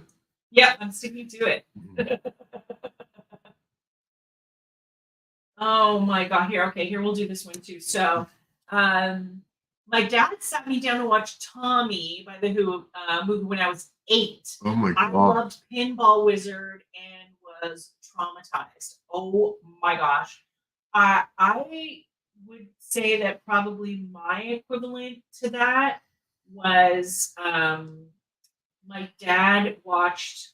Okay, I know that this is actually part of the storyline in the movie Kill Bill, but this actually happened to me. My dad did watch Shogun Assassin with me when I was 10. My god. And I remember going to school and talking about Shogun Assassin, and every other child at school's like, "What are you talking about?" No one knew what I was talking about. And for the longest time, I thought I made up that movie in my head. I thought I imagined it until I think like my 20s. And I'm like, oh my God, this is real. I didn't just make this up. There actually is. It turns out it was a series of films that were like edited together to make Shogun Assassin for the North American market. And Uh-huh. a bunch of films called Lone Wolf and Cub, but they were very, very violent Yeah. films. Who directed that? You know what? I don't know off the top of my head. I'd have to go look. Who's that famous Japanese director? Akira Kurosawa. Yeah, Kurosawa. It's not it's not him. Kurosawa film. No. Yeah, my brother is very much into all that. Yeah, well, I do. My dad also had me watch a bunch of Akira Kurosawa films. Yeah, so I definitely was probably one of the only people at the time in grade 9 who's like, anyone here want to watch The Seven Samurai? Not as many takers as you would think. Not as many. Not as many as you would think. So funny. My mom used to, she and her husband used to take, see, look at this. This is all liquid blushes. Ooh. Yeah, I have to start using them. I keep meaning to, and then I forget. But anyway, my mom used to take us, she and her husband used to take us to the drive-in. I love the drive-in. Yeah, so we'd go in our pajamas and we'd play on the swing set that was always in front of the screen. And then when the movie started, everyone ran back to their car. And then the first film was always like a family-friendly film, and then the next one was always something more adult. And I'm too nosy. I don't fall asleep. If there's stuff going on, I'm fully awake and functioning. So my brother would fall asleep for the second film. He'd fall asleep during the first one. And then I would stay awake, but I wouldn't say anything to anybody. I'm just using my liquid eyeliner, which is Black Radiance, which I love. Yeah. Really cheap at Shoppers. But so I saw the Poseidon Adventure, Towering Inferno, Westworld, like all of these really adult films that were all kind of like with people dying and like not just dying, but like screaming death. And it was quite, vivid. I remember in Towering Inferno, Fred Astaire is in it, and he looks so much like my grandfather to me. And he dies, right? And I'm like, oh! No. Yeah, terrible. You watch Blackbeard's Ghost and then the Towering Inferno. Right.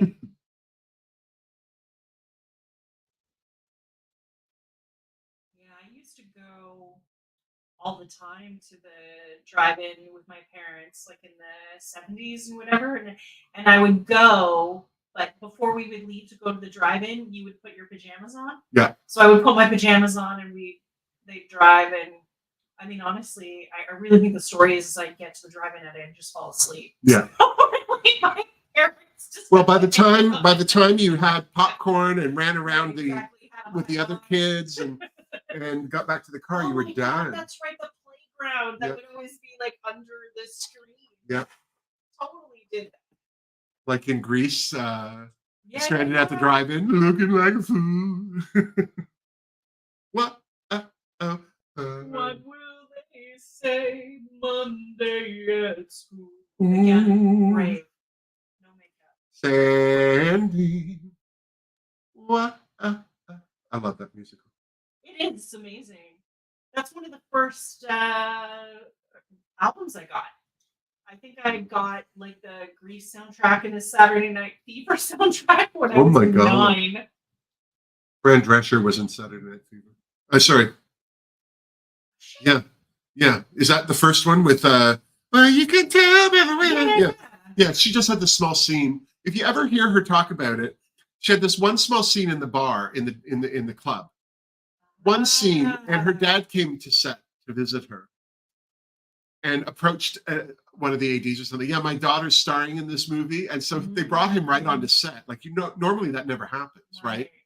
But they thought he was the father of Prescott. Was that the other woman in it? And she had one line, Fran Drescher, and she was the star. That's proud parents for you. Yeah, that's amazing. I just always think of what was the name of that other actress she was big in the 70s? Donna Pescow. That's it. That's who I was thinking of. Oh. I said Prescott. It's Donna Pescow. Donna, oh yeah, Donna. Yeah. With the curly hair. Yeah, well, she kind of like a mushroomy Yeah. kind of cut, and yeah. Yeah, it wasn't her era for haircuts. Yeah, no, yeah. I just remember that because in the movie, John Travolta calls her a C word. Yeah. Cheap. Yeah, he was like rude, unnecessary. John Travolta's character, Tony Manero, at the time. Oh my gosh. Yeah, I think the last time I saw a musical was back on stage was actually Grease. There was a revival in Toronto before the pandemic. I saw on stage here in Toronto a couple of musicals before they went to Broadway, and one of them was Priscilla. Wow. It was awful.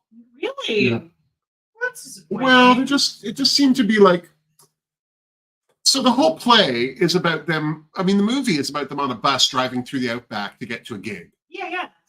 And then they did the whole thing on a bus on stage. So now you're on a smaller stage inside a bus. Now the bus spun around and had an open side so you could see into it and everything, but it limited the scope of the musical to me. And then when they had all these musical numbers where like there were all these drag queens dancing around in cupcake costumes, there's only 4 cupcakes. Like, what's wrong with 6? Right. 8 would have been spectacular. You know what I mean? Like, it just seemed very like, we can't really afford to do this, but thanks for supporting us. We need more cupcakes. Yeah. It was just weird. Stat. Whatever. No, not stat. Stat is for if you're referencing something in medical. That's not what I mean. The other thing that I hated about the musical was they really focused on the son, the child that oh, okay, right. He's going to pick up. Actually, it's his time. It's his turn to take care of this child. Right. And so they made him much more of a character in the musical because they thought it can't be too gay or people won't come. So the gays that the film is actually representing are being marginalized in the musical. It is just weird. Well, Luby Lou is saying that she's, or they are, I don't actually know what pronouns they use. I'm a performing arts teacher, so musicals are my bread and butter. Yeah. Priscilla, the musical, has to be viewed as a separate entity to the movie. Yeah. Fair enough. Yeah. Absolutely. It's a different format. Yeah. It's a different situation. Totally. I will say one of the things that I was very blessed to be able to do, there was a time when my father was working in New York City, and a couple of times we flew down to spend the weekend with him in New York City. And what did he do? My dad worked in finance, and so the bank had branches and stuff in New York, so he was out there opening up a new office, helping open it up.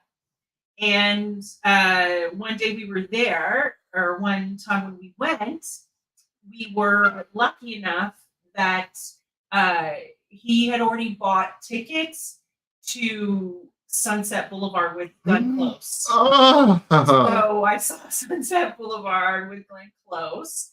And then, he asked, like, what else do you want to go see?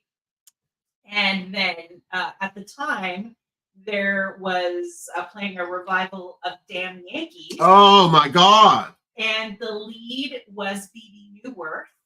Jesus. So it was BB Newworth playing Lola. Yeah, it will. And Victor Garber was also in that production. So I was really lucky to be able to see both of those. But I will also say, admittedly, Damn Yankees was more my speed. I love Damn Yankees. The original, if you can see the original with Gwen Verdon. Oh, Yeah, I think the movie. her body for a woman who was any woman. She wasn't Marilyn Monroe. She wasn't stunningly beautiful, but she had a beautiful face. Like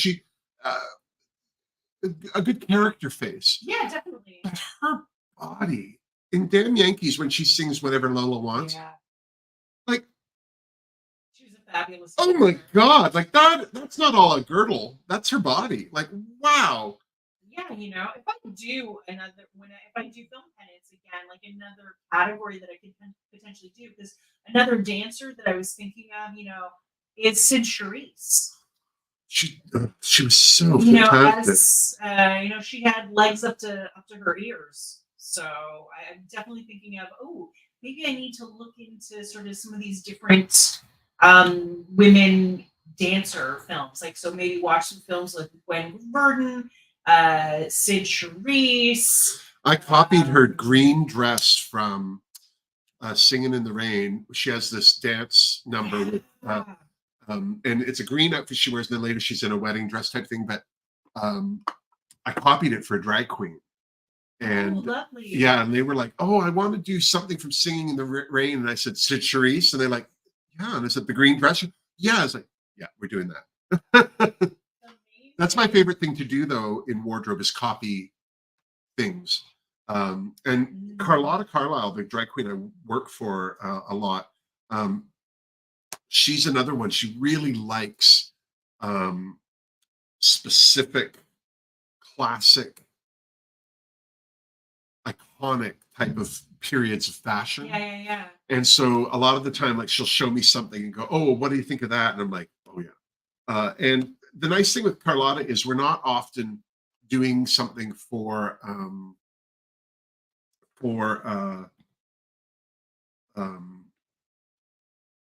to copy it exactly. It's more of the feeling of it, right? Because Carlotta's my size. Like, she's not Audrey Hepburn, so she can't just throw on an Audrey Hepburn dress and expect it to look the same. I mean, you can, because it fits her. You've measured it for her, but proportions change and things like that. But totally. But I love that period of Hollywood where you could when they were making a different costume for each Munchkin. Do you know what I mean? Like when they had that skill set on hand, and people were hooking wigs and making clothes, and there were so many artisans, and now you're lucky if you can find somebody who even knows how to block a hat, never mind make one. Yeah, and you're going to be paying through the nose for people who still maintain those skill sets. Yeah. That's for sure. Yeah. That's for sure. I'm going to go into Saints, Angels, Sinners, Unity. I'm going to take this Oneness. It's a very gray blue. Just for my under eye line, I'm going to take a nice little pencil brush and smudge it out. Yeah, I'm not a huge fan of musicals being made into movies because a lot of the time you can't recapture what was so great about something. But I think in the 50s they had it down. Like they had been doing it so long. And when you think of things like Summer Stock with Judy Garland, where they came back months after to film her Hallelujah number. Shout hallelujah, come on, guys. Right. She's in the tuxedo jacket and hat. Like that was filmed months after they filmed. They came back to pick that up. She'd lost weight. In the most of the movie, she's in overalls and they're hiding her hips. And then she lost enough weight, so for that number, they put her in a slim jacket. But Right. it was also the only tight-fitting thing she'd worn through the whole movie, so no one noticed really. Do you know what I Right. mean? But Yeah. but then you have something like Bonfire of the Vanities, and Melanie Griffith goes off and has her boobs done halfway through the movie. Oh It's like, my what God, the hell is that? That Terrible movie. Is movie. a train wreck. One of my favorite things Rosie O'Donnell ever did. Or you can say Exit to Eden. No, I love it. But it was I was more. I think I watched the whole thing like this. I I've didn't. never seen it. Don't. But The no, only I will. good thing Don't in say it- no to me. The only good thing in it is the lead male. He was in. Strictly Ballroom. Yes. It's Paul Such a good Mercurio. Paul I can Mercurio. tell you because I may have seen Strictly Ballroom more times than any doctor would recommend. Okay, I was working on the TV show. Oh God, I hope all these people are dead. I was working on the TV show Road to Avonlea. You're right. It was my first big, huge production. Yeah. In fact, the designer Madeline Stewart, Emmy Award-winning Madeline Stewart, she won an Emmy on the season before I started working on it. She won an Emmy, and it was in her house. I got to pick it up. It was heavy as hell.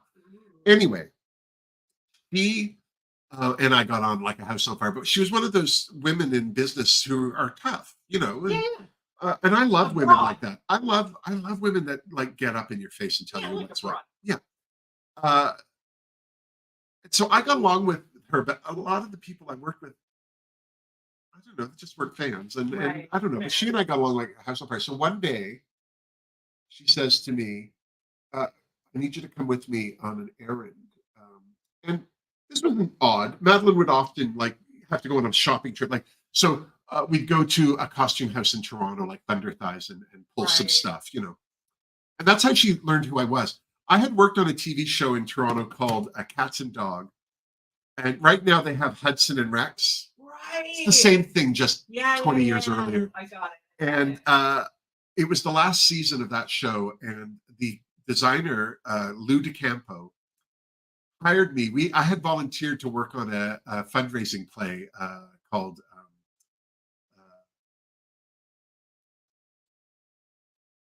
it was for the gay United Gay Appeal or something, but it was they did it every other year, and the year I worked, I can't remember what it's called, but it was the last time it was done.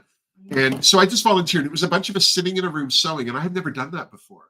I had never really I had been to Stratford, but no one talked, especially to me. They didn't like me. I was this big man from the city who hadn't been to sewing school. So oftentimes they'd say to me, "Oh, I need you to get, or I need you to do," and I go, "Okay, what is or how do?" And they just stare at me and go, "How do you not know that?" It's like, "Well, show me, and then I'll know." Like, I don't understand what the problem is. And they'd show me once, and I not only got it, but I was still good at it. And because I'm one of those people, I watch well. You know what I mean? Yeah. And so I had worked at Stratford, and so I then came to Lou through this volunteer thing, and he asked me if I would be his assistant on the last season of Cats and Dog. Now, Cats and Dog was almost non-union, so it wasn't really a fussy show. But the whole thing with it was Lou couldn't afford a proper assistant and sewer. So he asked me if I would do it so that he could have me sew in the room, and then anything else, he said, anything else I can teach you. I can teach you how to cover set. I can teach you how to do any of these things. And so I was like, okay, that's fine. I'm going to go back into Unity, into this lighter blue color called Indivisible with an angled brush, and I'm still doing my under eye. But anyway, so while I was on that show, we had this fabulous actress who we needed a cop uniform for, like a proper uniform. Right. And as with most real people in the world, this woman was one size from the waist up and quite a few different sizes from the waist down. Oh, okay. And so it was hard. We could find her pants. And I said to Lou, well, the problem is that, all the zippers are in the front. And he said, "What do you mean?" I go, "Well, if we put the zippers down the side of the pants, they'll get over her hips because she had this beautiful figure. Like I love this figure, small waist, big hips. Right. But how do you get pants on, right?" Yeah. And so I always thought, well, the waist, I'd never seen it done, but I always thought the leg line, the outer hip, like a skirt, and we could put little zippers on both sides and they'll close and Right. tab the waistband. And she's putting a belt on anyway. And he's like, oh, so I had to copy these. I don't remember what city it was meant to be, if it was Toronto or not, but blue shirt cop uniforms for her. I made 3, and we had like 3 blouses, and I had to make these patterns from the original. Like there was nothing to follow. I just made them look exactly like that. And then same with the pants, just blue navy pants with a red stripe down the side. And Thunder Thighs, the costume house in Toronto at the time, bought all of the wardrobe that we had made because it was really well made. And I can't remember the name of the woman that ran, but I loved her. And it hurts me that I don't remember her name because she was so helpful with just hooking me up with the right people for sewing and sewing jobs and things at the start of my career. And she was talking to Madeline, the designer of Road to Avonlea. Road to Avonlea. And one of her sewers had left. And she was like, oh no, what are we going to do? Because a lot of people work in wardrobe, but not a lot of people sew. Yeah. And so, I want to say her name is Ruth. But anyway, the woman at Thunder Thighs said, oh, I know someone. They're a shirt maker from Stratford. That's how she referred me, because I'd made these shirts for this woman that matched the shirts we'd rented from Thunder Thighs. Right. And I had been to Stratford. So that's how she kind of remembered who I was. And the next thing I knew, I got a phone call from Madeline Stewart asking me to come down for an interview. And flash forward to almost the end of that season, and she says to me, I need you to help me on an errand. And I thought, oh, we're probably just going into a fabric store or so. And because I could sew, like I was a good person to bring, because she would say, what do you think? And I'm one of those people, like I might not like something, but I can tell you if it's right for what you're using. Yeah. And so we go to Young and Bloor. And at that time there was a movie theater in the mall at Young and Bloor. And Strictly Ballroom was playing, and we went to see Strictly Ballroom. She paid for it. She goes, come with me, don't tell anyone. And we watched Strictly Ballroom. I nearly passed out. The assault on my senses that movie gave me, the costumes, the acting, don't be a scam. And he's going to teach us about Bow Pow Gow. It's like fantastic. The makeup. Girls broken both their legs, and now I want to dance with you. Her car, and she's in a car full of feathers. And all the women had that glued back hair with the rhinestones in it, and the makeup with the rhinestones. I'd never seen that before. And so that's where my reference to Strictly Ballroom comes from, is that cookie day we had.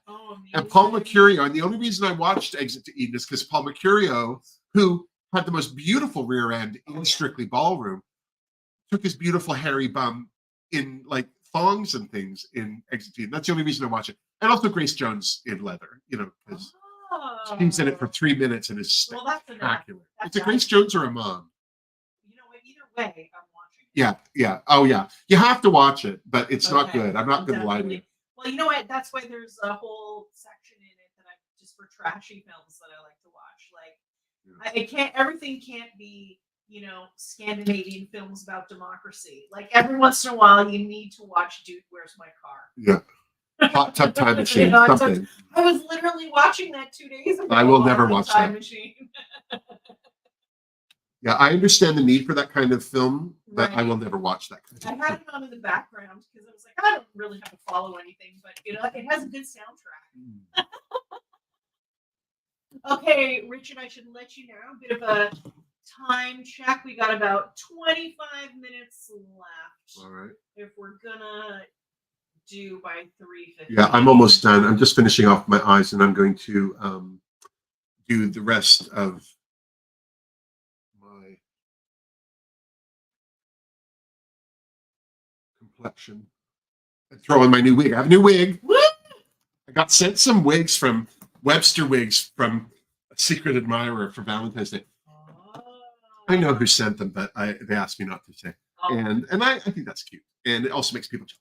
And so I got sent 2 wigs. And so I'm doing this kind of gray tonal makeup with the sparkly eyelid because Chloe Demure saw this makeup on a woman and sent me a link and said, I think you should wear this with your gray wig. Oh. And I was like, oh, so that's kind of what I'm trying to do. Oh, right. Yeah. So let me just grab my Just Roll With It palette from P. Louise. This is my contour. Should we think up a new question for another giveaway? Oh, okay. Oh, I don't know. I thought of a question, but I don't know if it's too. But anyway, you know what? Someone could Google this. It's not that hard. But so, do you want me to go out with it? Yeah. So we're going to do another giveaway right away, right now. Right away, right now. We are going to need. Okay. We'll message you through YouTube, or Darcy will, because it's a giveaway through Saints, Angels, Sinners. They have this new palette. It's the remastering of the Together palette called Blessed. We're going to give away another palette from them. And the question is... Okay, get ready. Go. Do All it. right, I'm going to show it. It's a real question. So there's comedian Albert Brooks. Yes. Okay, but... Whose real name is his Einstein. Oh! So now you know the answer, but still, what was Albert Brooks's real name? So he had to. I got an even better one. Oh, okay, sorry then. All right. Then never mind my question that I. Because his real last name was Einstein. Yes. And his parents, no wonder he's a comedian, named him Albert. Okay. Who's his brother? Oh, yeah, okay. So then, new question, corrected question, never mind the other one. Who is Albert Brooks' Real life brother. real life brother? His movie, Defending Your Life, is my favorite Al Brooks movie.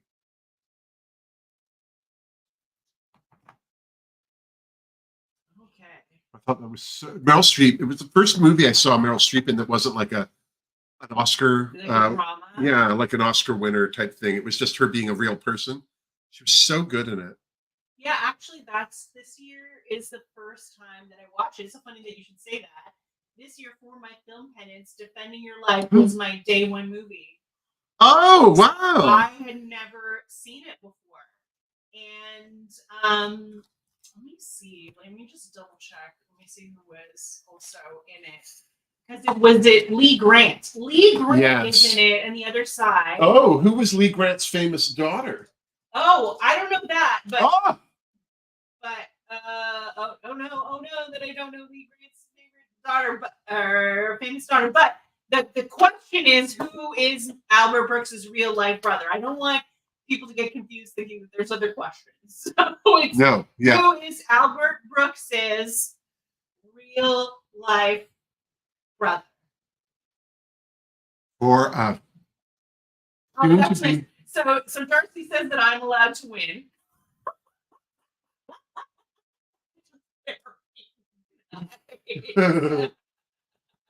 Okay, so I will say that. Can I say a character his brother played, but you still have to know the name, the actor's actual name? Mm-hmm. Okay, so Albert Brooks's brother. No, it's not cheating if you Google. No. Uncertain void. Not cheating if you Google. Totally, that's what Google's for. That's why Thor and Odin invented the internet. If you happen to follow the Norse pantheon, but maybe it was Zeus. Who can say? Really? Who can say? But Albert Brooks's brother is also an actor and would occasionally had a character, a very famous character called Super Dave Osborne. So Super Dave Osborne, and also Albert Brooks's character was often a recurring. Okay, Luby Lou, got it. Woo! Lou B. Lou, you are the second winner. It was Bob Einstein. Totally. So he was Super Dave Osborne. Uncertain Voyage. I think Luby Lou got in right before you. So the chat, can you get a palette? Just give me your name. You have got to be the absolute nicest, Darcy. Thank you so much for that. Well, I'm giving like obscure comedian questions. So that's really cool. So Lee Grant, who also was a director. Ah, yeah. Yeah, she directed movies. Like, because a lot of people, whatever happened to her? Well, she directed. She started doing what she always wanted to do. Her daughter is Dinah Manoff from Greece. Stop it. Yes, yes, an Empty Nest. I did not realize that. Okay, so Darcy is saying, I think there's 5 or 6 people with you, Candice. Get everybody's name and address, and everybody will get one. So, what should I say, Richard? Should they message you? And yes. You can get message Richard through YouTube. Meaning Wilma. Message Wilma. Actually, you can message me through Instagram. My Instagram link is in the trailer down below. Direct message me on Instagram. Yeah, message Wilma through Instagram. I think we've got a top out at 6. I think we've got 2 of them that are claimed already with our other 2 questions. But if you're one of our 5 here, you're gonna get one. Go to the Instagram, which is on the screen right now, right at the bottom, scrolling right now. Wilma Fingerdew at Wilma Fingerdew. Am I with Wilma? I am currently with Wilma. Yes, I am. She's right over there. She's right over there. In fact, turn your camera so you can. I was just gonna walk into your. Oh, you can walk into my frame, or you can turn it, and we can both see each other.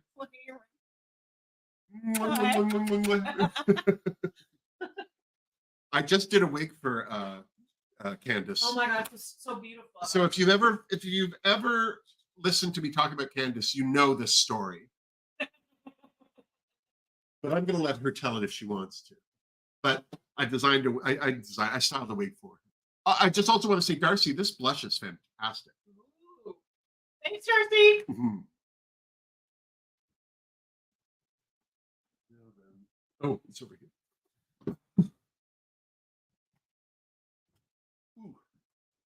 Are you going to tell the story? Oh, I don't know which story you mean. The Elizabeth Taylor story. Well, no, that's a joke that I have on stage. I don't want to tell. I can't do the whole. No, that's true. You can't. Yeah. So, anyway, let's just say, ultimately, even without makeup, I think you can see my striking resemblance to Elizabeth Taylor. Can you not?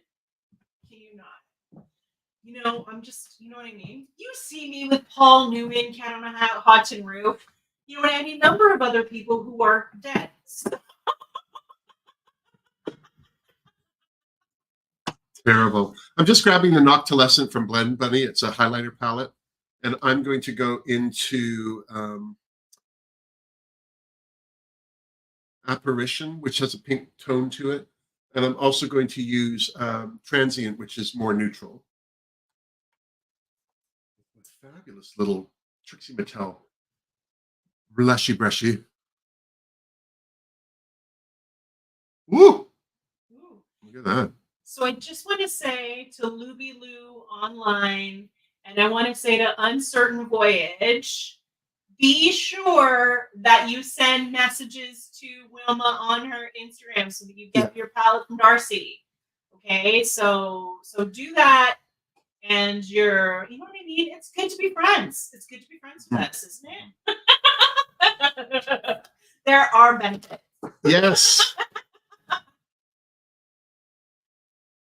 Oh my goodness. Well, yeah, I did have, so here's what I can tell you. I did have a teacher in grade 1, Mr. Dossie, and he started the school year by asking every child their name and he would then tell that child the classic movie star that they reminded them of.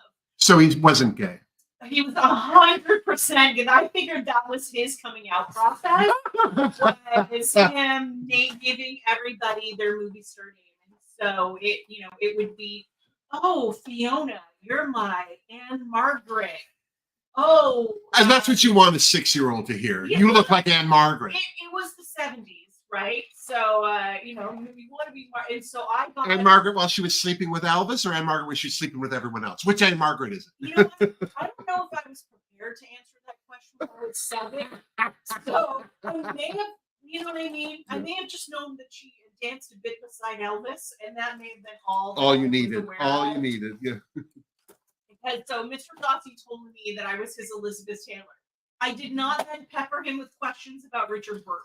No. So that's my story there. But ever since we've been joking about Elizabeth Taylor, and I said to her, I'm going to do a wig for you. I have a wig that I can't really wear. I've worn it, but it's just not right for me. It's too dark. And I hate things going to waste. So I thought I can style it and get it out of my house. Yeah, basically. It pays to be a winter. I'm a winter. Just putting on. Darcy is saying that she used to be told she looked like Natalie Wood. I mean, Natalie Wood. Oh, yeah, I can see that, Darcy. Stunning. Yeah. So beautiful. Natalie Wood in Gypsy. Wow. For someone who was a child star, Miracle on 34th Street, right, to walk around in the dresses she did, wearing as little as she did, wow, she was gorgeous. I've never seen Gypsy. Oh, I know. You have to leave. I hate to tell you, but you have to get out. And that's when the live with Rosalind Russell, who was Mame. Oh, I know the movie. Oh. Yes, I haven't seen it. Oh. You know what? I did not grow up in a big Natalie Wood household. My parents were not Neither did I. particularly Natalie Wood fans. I didn't see Gypsy until I saw it on video for sure. But somebody told me about it. When I was working in theater, I learned a lot about musicals from people because my grandmother took my brother and I to see almost everything on stage you could take a kid to see. Right. But no one in my family was like theater minded. And when I was young, I was always the youngest person in the room. And so people would say things like, they talk about Liza Minnelli. And I always desperately wanted to ask who the hell Liza Minnelli was. Oh my gosh. Because I didn't know. Oh, I knew Liza Minnelli. Well, and then I saw Cabaret like 10 years ago, 12 years ago for the first time. And well, that's Liza Minnelli. And she deserves the Oscar. Yeah. Wow. So amazing. Yeah, that Cabaret, that again is also another movie that I probably watched too young. Yeah. Oh, yeah. I'm still too young to watch this. I'm just lining my lips with this fabulous brown from P. Louise. It's from the Advent calendar. And this is how I do my lips. I put on the liner. And then I shade the corners with the liner. So it's all on. And then that's under whatever I put on for lipstick. And then away I go. All right. So now this is the Nightmare on Elm Street lipstick that Darcy sent me, the 2 shades. So I'm going to go with the lighter one first in the middle.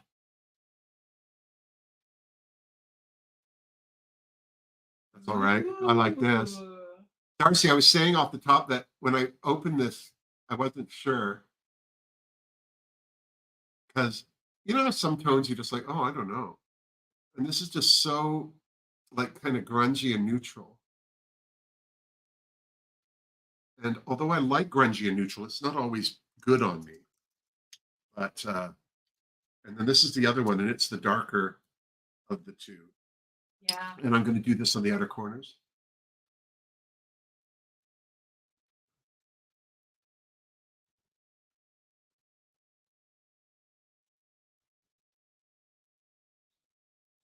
I have a couple of lipsticks that match, like that go together, that are different tones. Right. And this is the easiest way to ombre your lips. Oh, yeah. It's just so quick. And then I just take a lipstick brush or any kind of flat concealer brush or whatever you have. This is P. Louise. I love P. Louise brushes. And if you brush the light into the dark, and I also take off any excess so I don't overblend, but I like to take the light into the dark.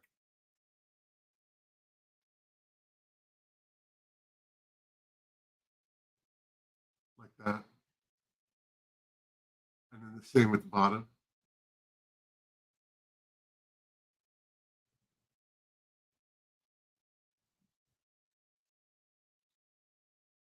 Sure. Yeah. And then the thing I love to do is I'm going to take Standing on the Moon, which is, again, a tribute palette to Darcy's brother, whom she lost. And the proceeds from this are going to charities that he worked for. I'm going to take a Great Friend. This is my trick for gloss. I'm not a huge gloss person because my wigs always get caught up in it. But I take this and I just put it on my lip. Such a smart idea. And then depending on, like this highlight's very green. So maybe that's not the best one. I'm going to go with Drums, which is gold. It's got a lighter shift. Yeah. Nice. And that's the thing with a lot of these duochromes that Saints Angel Sinners uses, is that they're good on dark foundations, like black eyeliner or black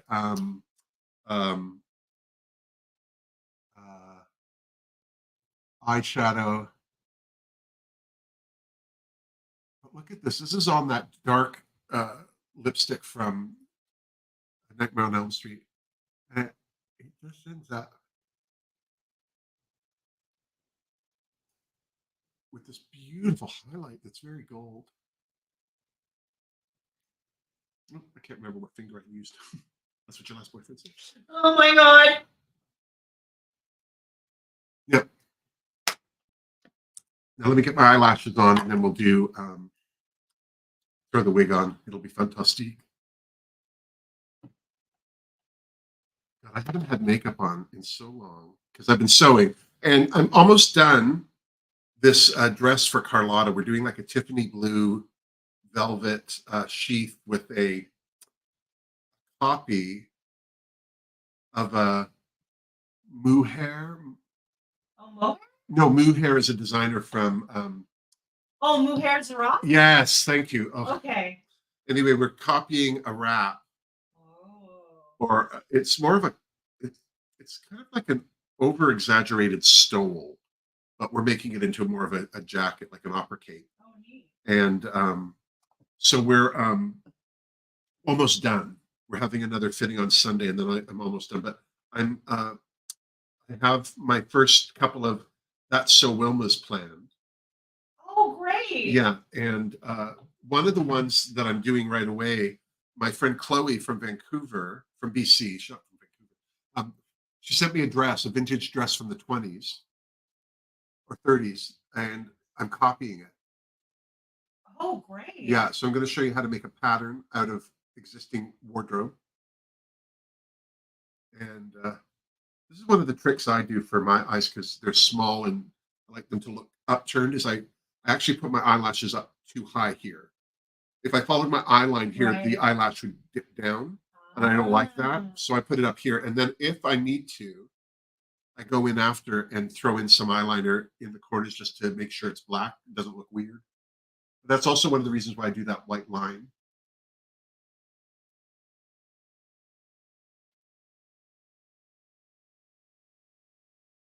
gives me that kind of a doe or that fox eye that's all the kids are doing.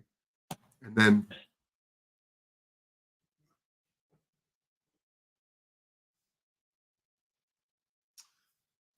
mascara.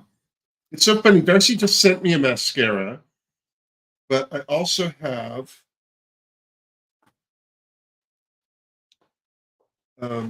this mascara that she sent me. Here it is. This is another mascara. It's so funny because I needed a mascara. She sent me this one from. This is Bad Gal. Ooh. Bang. I don't know what made me think to send me that. But I don't normally worry about mascara because my drag lashes are so big. But sometimes, especially if you're using a lot of light shades of eyeshadow, you end up with that powder on your eyelid, eyelashes. Yeah. And it just ruins the effect. So I like to just try and make sure, especially in the outer corner of my eye, that everything's as dark as can be. So you get that. You see how I haven't turned this one doesn't go up as high as this one. You see what I mean? Like it's just, but I'm not going to worry about it because we don't have that much time left. But I feel like I stuck something in this eye. It's a little red, but it's all right. Now, my new wig. Woo! Oh, I just did this. Oh. Ooh. I love that makeup with that hair. Take my clips out. This is victory roll style that I learned. I'm not gluing this down just because. But this is a victory roll style that I learned from Carl Brown, who I should have thought to put a link to him, but I didn't. But I talk about him on Instagram a lot, and he's on Instagram, and he has this fantastic wig course that's vintage Hollywood style stuff. And it's the style that I did Candice's wig. And I think that looks all right. It's beautiful. You're getting a lot of great comments. Oh, good. But this wig I got sent is rooted and gray, and I'm fascinated by these wigs. I don't know why. But I wanted to wear this specifically with this makeup. I think it's a great choice. Yeah. And this is this one victory roll style that he had in his course. It's the first time I did it, and it worked, and I'm so happy. And if my wig was glued down there, it would look. But then the under curl and. Yeah, a lot of love for the curl, how it curls the bottom. Yeah, I'm loving this. Just gonna go in, maybe with this is from Blend Bunny. It's just the highlight I use there. That is so just a little in the middle, just to make it a little brighter. But there you go. Woohoo! Well, once again, I just want to thank you all for joining. I want to thank Candice for being here. And I want to thank these companies that I love using makeup from. Of course, Saints, Angels, Sinners, Standing on the Moon is available for pre-order. Cassie, there might be a couple left. I think Darcy said she might be relaunching this one last time. Keep your eyes on the website. Unity, which is an older palette of hers that I'm so glad she sent me because it's got a lot of mattes in it, but it's also... It's a nice little rainbow palette without being a rainbow palette. And I also want to thank 6 Feet Under. They didn't send me anything. I have always bought stuff from, sorry, did I say 6 Feet Under? I meant Beauty Moon. This is their palette, 6 Feet Under. I've only ever bought their mystery bags, but they have a palette in their oeuvre, Criminal. I think they have 6 left. And it is the palette that someone talked about that made me go, who is this company? And it's the reason that I checked them out. I don't have that palette, but I might get it. So I'm not getting it. I don't have it. But there's only 6 left. If you want to get one, it's available still. And then they have a new one, Borica. It's gorgeous, whatever the name of it is. But I've only ever bought mystery bags from Beauty Moon, and they have them now. It's small, medium, and large. And if you don't have anything from Beauty Moon, I highly recommend you give them a go, and maybe start with a mystery box, because guaranteed you won't have any of that stuff in your collection now. And that's the worst thing about mystery boxes, is especially like I stopped buying Juvia's Place mystery boxes because I had everything. Right. And it was just a mystery as to what palette I'd get a double on, you know? Right. And so I want to just say I really am so pleased to have met Tori, who owns Beauty Moon, and been exposed. Oh, that's not them. This is them here. This is where I get anal. I like to stack things by size, and 6 feet under is the bigger. So but 6 feet under was their Halloween palette, and then the Bleak Midwinter is their Christmas palette from this year, which is gorgeous. I have the Christmas palette from last year as well, which I love. And then, of course, my new favorite. I'm just going to say it now. This is my new favorite company for 2024, and it is Ladybug Glow. Erica Conger talks about this company all the time, and they sent me this in. They just wanted to send it to me. They're so sweet to do it. They also gave me a code. It's just Wilma. If you go to get anything from them, if you use Wilma, you get 10% off. If you use Finger Moon at Beauty Moon, you get 15% off. And if you use Wilma 20, you will get 20% off at St. Angel Sinners. You do not have to use my affiliation codes. I am not here for you to do that. If you have friends that have codes with them, or you just don't like using codes, or whatever, you're not going to hurt my feelings at all. But make sure you let them all know Wilma sent you, because I like them to know that I'm talking about it. Actually, I have to say, when I buy makeup from a company, actually Tori from Beauty Moon, what really made me buy her Halloween mystery box was that Stephanie Turner, Not Your Basic Steph, who was the inspiration and collaborator on Saint Angel Sinners' Steph's Peer palette. She had a problem with Instagram, and they canceled her. Something happened. It was awful. And Tori was very helpful in corroborating who Steph was and getting her Instagram back up and active. So I contacted her and said, "That was great of you. You're so supportive. I'm going to buy this. And here, I'm buying it because you were this supportive." I also will let people know when I buy something, I'll say to them, "Oh, so-and-so with this website, like Teresa Mulhern with this YouTube channel, was talking about you guys, and that's why I'm here."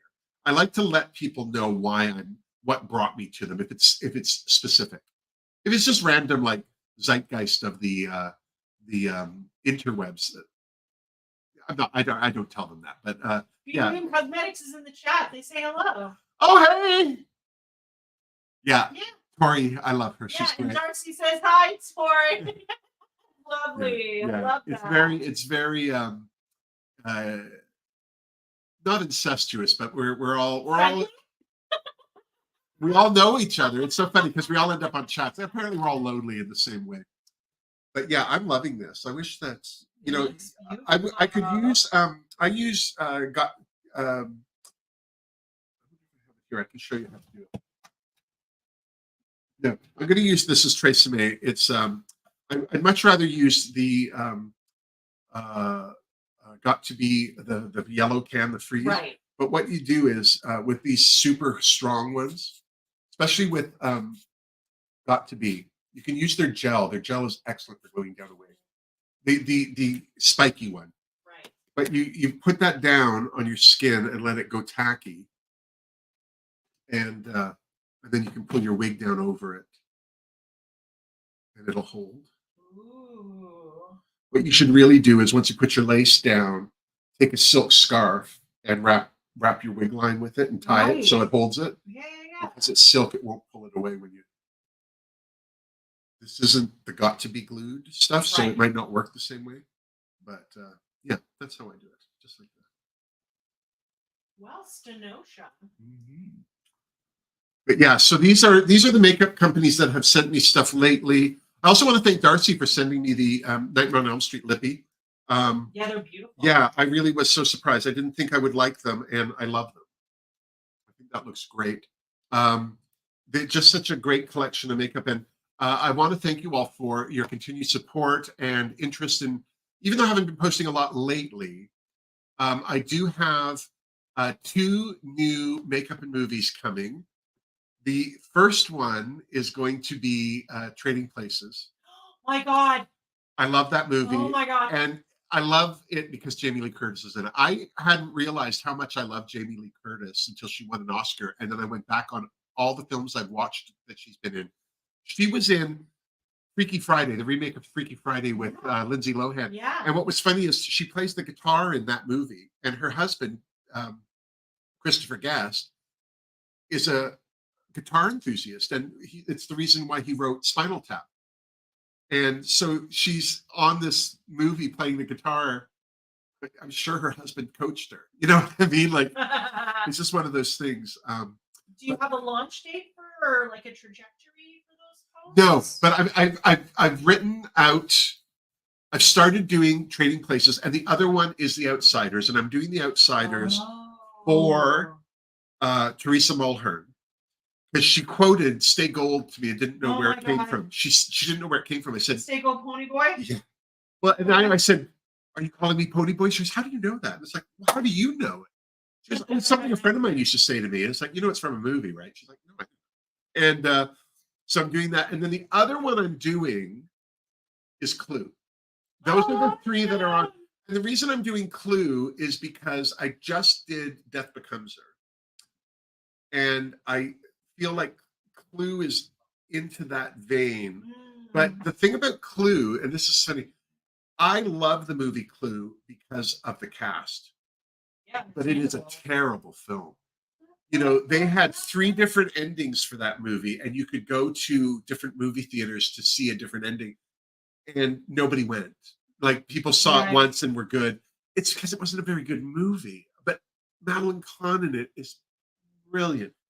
Tim Curry is brilliant. Oh yeah, I'll watch it. But the movie itself is not great. Like, Eileen Brennan, if you don't know who Eileen Brennan is, there's a lot of reasons why you might not know who she is, but she was in the movie Private Benjamin. I was just gonna say. And I'm doing Private Benjamin soon. I'm on the cusp. I don't know whether I want to do like a Private Benjamin alone, or if I'm starting to think that I want to do actor reviews. Oh, So Goldie Hawn. Right. Because she started in TV and then moved to her first movie, won her an Oscar. Oh, Cactus Flower? Yes. Walter Matthau and Ingrid Bergman. And then years later, she's in Death Becomes Her with Isabella Rossellini. Yeah. Well, Darcy's just put on your list your Xanadu. Oh, yeah. That's another one. I don't like that movie, but you have to see it. Don't do it, Darcy. I'm sure I was the only person in the theater. I'm sure I was the only person in the theater who knew who Gene Kelly was. Oh. Like, that's why I like Xanadu, because it's Gene Kelly. You know what I mean? And it's Olivia Newton-John on roller skates. It's like, how can you not like it? But it's not very good. Like anyone will tell you. No. That's true. And so the reason I'm doing Clue, I was actually going to do it next, but I watched it and realized, oh yeah, I don't really like this. So that's what made me want to do Jamie Lee Curtis, because I'm not a fan of any of the Halloween movies, because I don't like slasher films. Right. But I love Jamie Lee Curtis, and I think I've seen everything else she's done. And in fact, I remember when I saw Everything Everywhere All at Once, I'm sitting there while they're all having their meeting with the accountant, and it was like halfway through, and I'm like, is that Jamie Lee Curtis? Right. Because she said something, and it was the way she said it. It was like, oh, that sounds like Jamie Lee Curtis. But I love how she was the scream queen, and then she went and did Trading Places, where she showed her spectacular boobs. Also, that short haircut, which she has had since that movie, was done for that movie. She had long hair up till then, and I guess the hair designer for that thought, let's change it up a little, and gave her this pixie boy cut, which suits her so well. And also, her character was wearing wigs in the movie, so it was an easier way to take the wigs off, right? Yeah. And then she shows her spectacular, gorgeous boobs in that movie. And it's one of those things where it wasn't gratuitous. Like it totally was gratuitous, but it was very organic to the scene. You know what I mean? Very important in the early 80s Well, to have some boobs. but it set her apart because she was like a hooker. But Winthrop was this upper crust, and she's just dealing with him. Right. And it just made it very like, you're in my space right now, type of thing. And she even has that conversation with him. It's like, you don't like that. But I thought it was funny that after Trading Places, Jamie Lee Curtis then became a sex symbol. And if you think of her in the John Travolta movie, Perfect, with her body, and then years later, True Lies, that strip number she does, which is that's what should have won her an Oscar, in my opinion. That was and then Tia Carrere was in that movie, and I worked with her on Relic Hunter. Yeah. And she and I got along like a house on fire. I love Tia Carrere. I still message her on Instagram. Oh, that's cute. She sent me a message once about 5 or 6 years ago and said, I'm coming to town. I want to go dancing and I want to see drag queens. And I was like, done.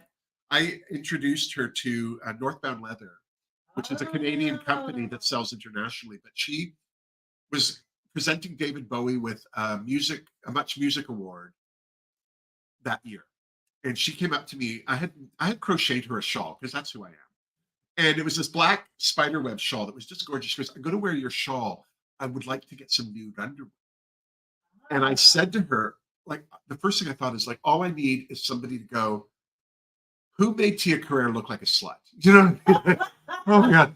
But I said to her at the time, it would be impossible to find nude underwear for you, especially under all those lights, flashlights and everything, because it'll show a different skin tone. Right. And just make it obvious. I said, I think you should go to Northbound Leather and get a leather bikini. And she was like, doing the what now? And so I gave her the address to Northbound Leather, and I said, tell them I sent you. I mean, it's not going to help you, but tell them I sent you. And because I knew people that worked there at the time. Right. And I think she bought a patent leather bikini and a leather dress. And so when she texted me saying, I'm coming to town, I want to see drag queens, I want to go dancing. She had gone to Northbound Leather and bought a dress, but they couldn't alter it because there was nobody there that weekend. And I said, I was actually at Misconceptions, a drag queen I sewed for at the time. I said, oh, come over here. I'm out of sewing machine right now. I'll fix it. And then you can meet my friend, Misconception. And so while I was fixing her dress, they were trying on wigs and things. So funny. And then that night we went to Cruise and Tango. And my very good friend, who I've also made clothes for, Nikki Chin, was on stage. And so I walk in with Tia Carrere, and she's not a very big person, but she's tall for a woman, I think. You know, like she was a good height. So I walk in, and Nikki sees me, and she's like, "Oh, hey!" And then because it's Tia Carrere, like that's Wayne's girlfriend, right? You know what I mean? Like it's like if you know who she is, you know who she is, and Nikki's looking, and I went, and she's like, and they brought her up on stage. They gave her the full drag queen treatment. You know, like it was just such a great night all around. But that's how much fun she is. Yeah, I really like Tia Carrere just as a person. Like she just at the time when I was working on that show, she wanted low-rise pants, and they hadn't really hit fashion in Toronto.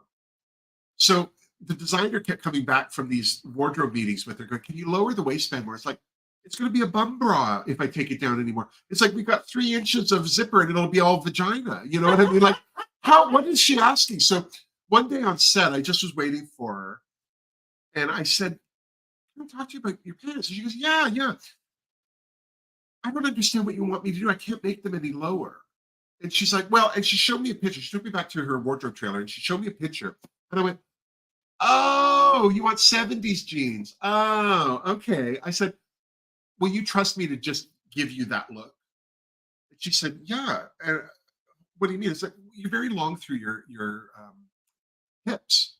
You know, she had a long rise. Like from her waist to her bum was very long. Right.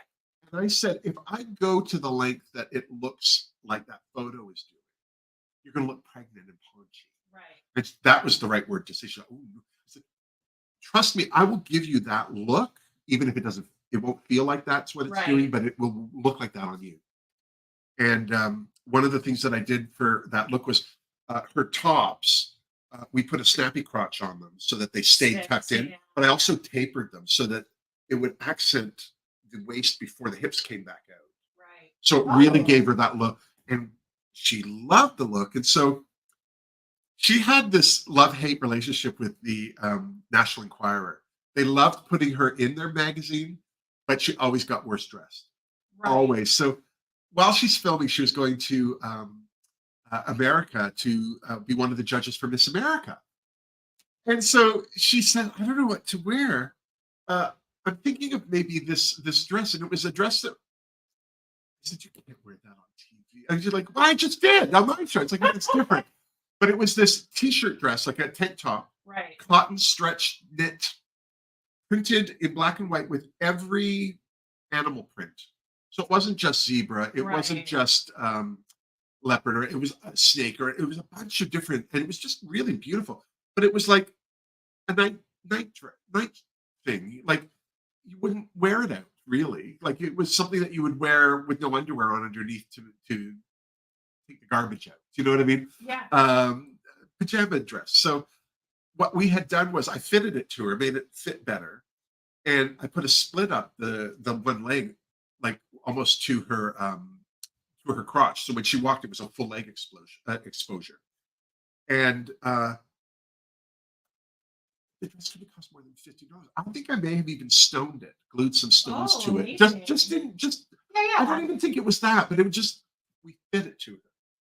And a lot of the times I would sew her bras into dresses so that you wouldn't see the bra. You know what I mean? So it just looked like she just got up and walked out the door like this. And she came back from America, and she says, come here. And I was like, what? And she handed me the National Enquirer. Look at the last page. I opened to the last page, worst dress. This side, best dress. It was one big picture of her in this cheap, crappy dress. I was never more pleased with myself and relieved. But when she said, I want to wear underwear under your poncho to Much Music Awards, I was like, oh God. And so I said, if it's gonna look stand out, then go for it. And I said, and she went with the patent leather bikini, boots up to the thigh, patent leather. Nice. No one knew who the hell David Bowie was. Well, good honor. Yeah. Oh, look at this curl. I'm loving this. Pardon me, boy. Is that the captain? Okay, so we're done.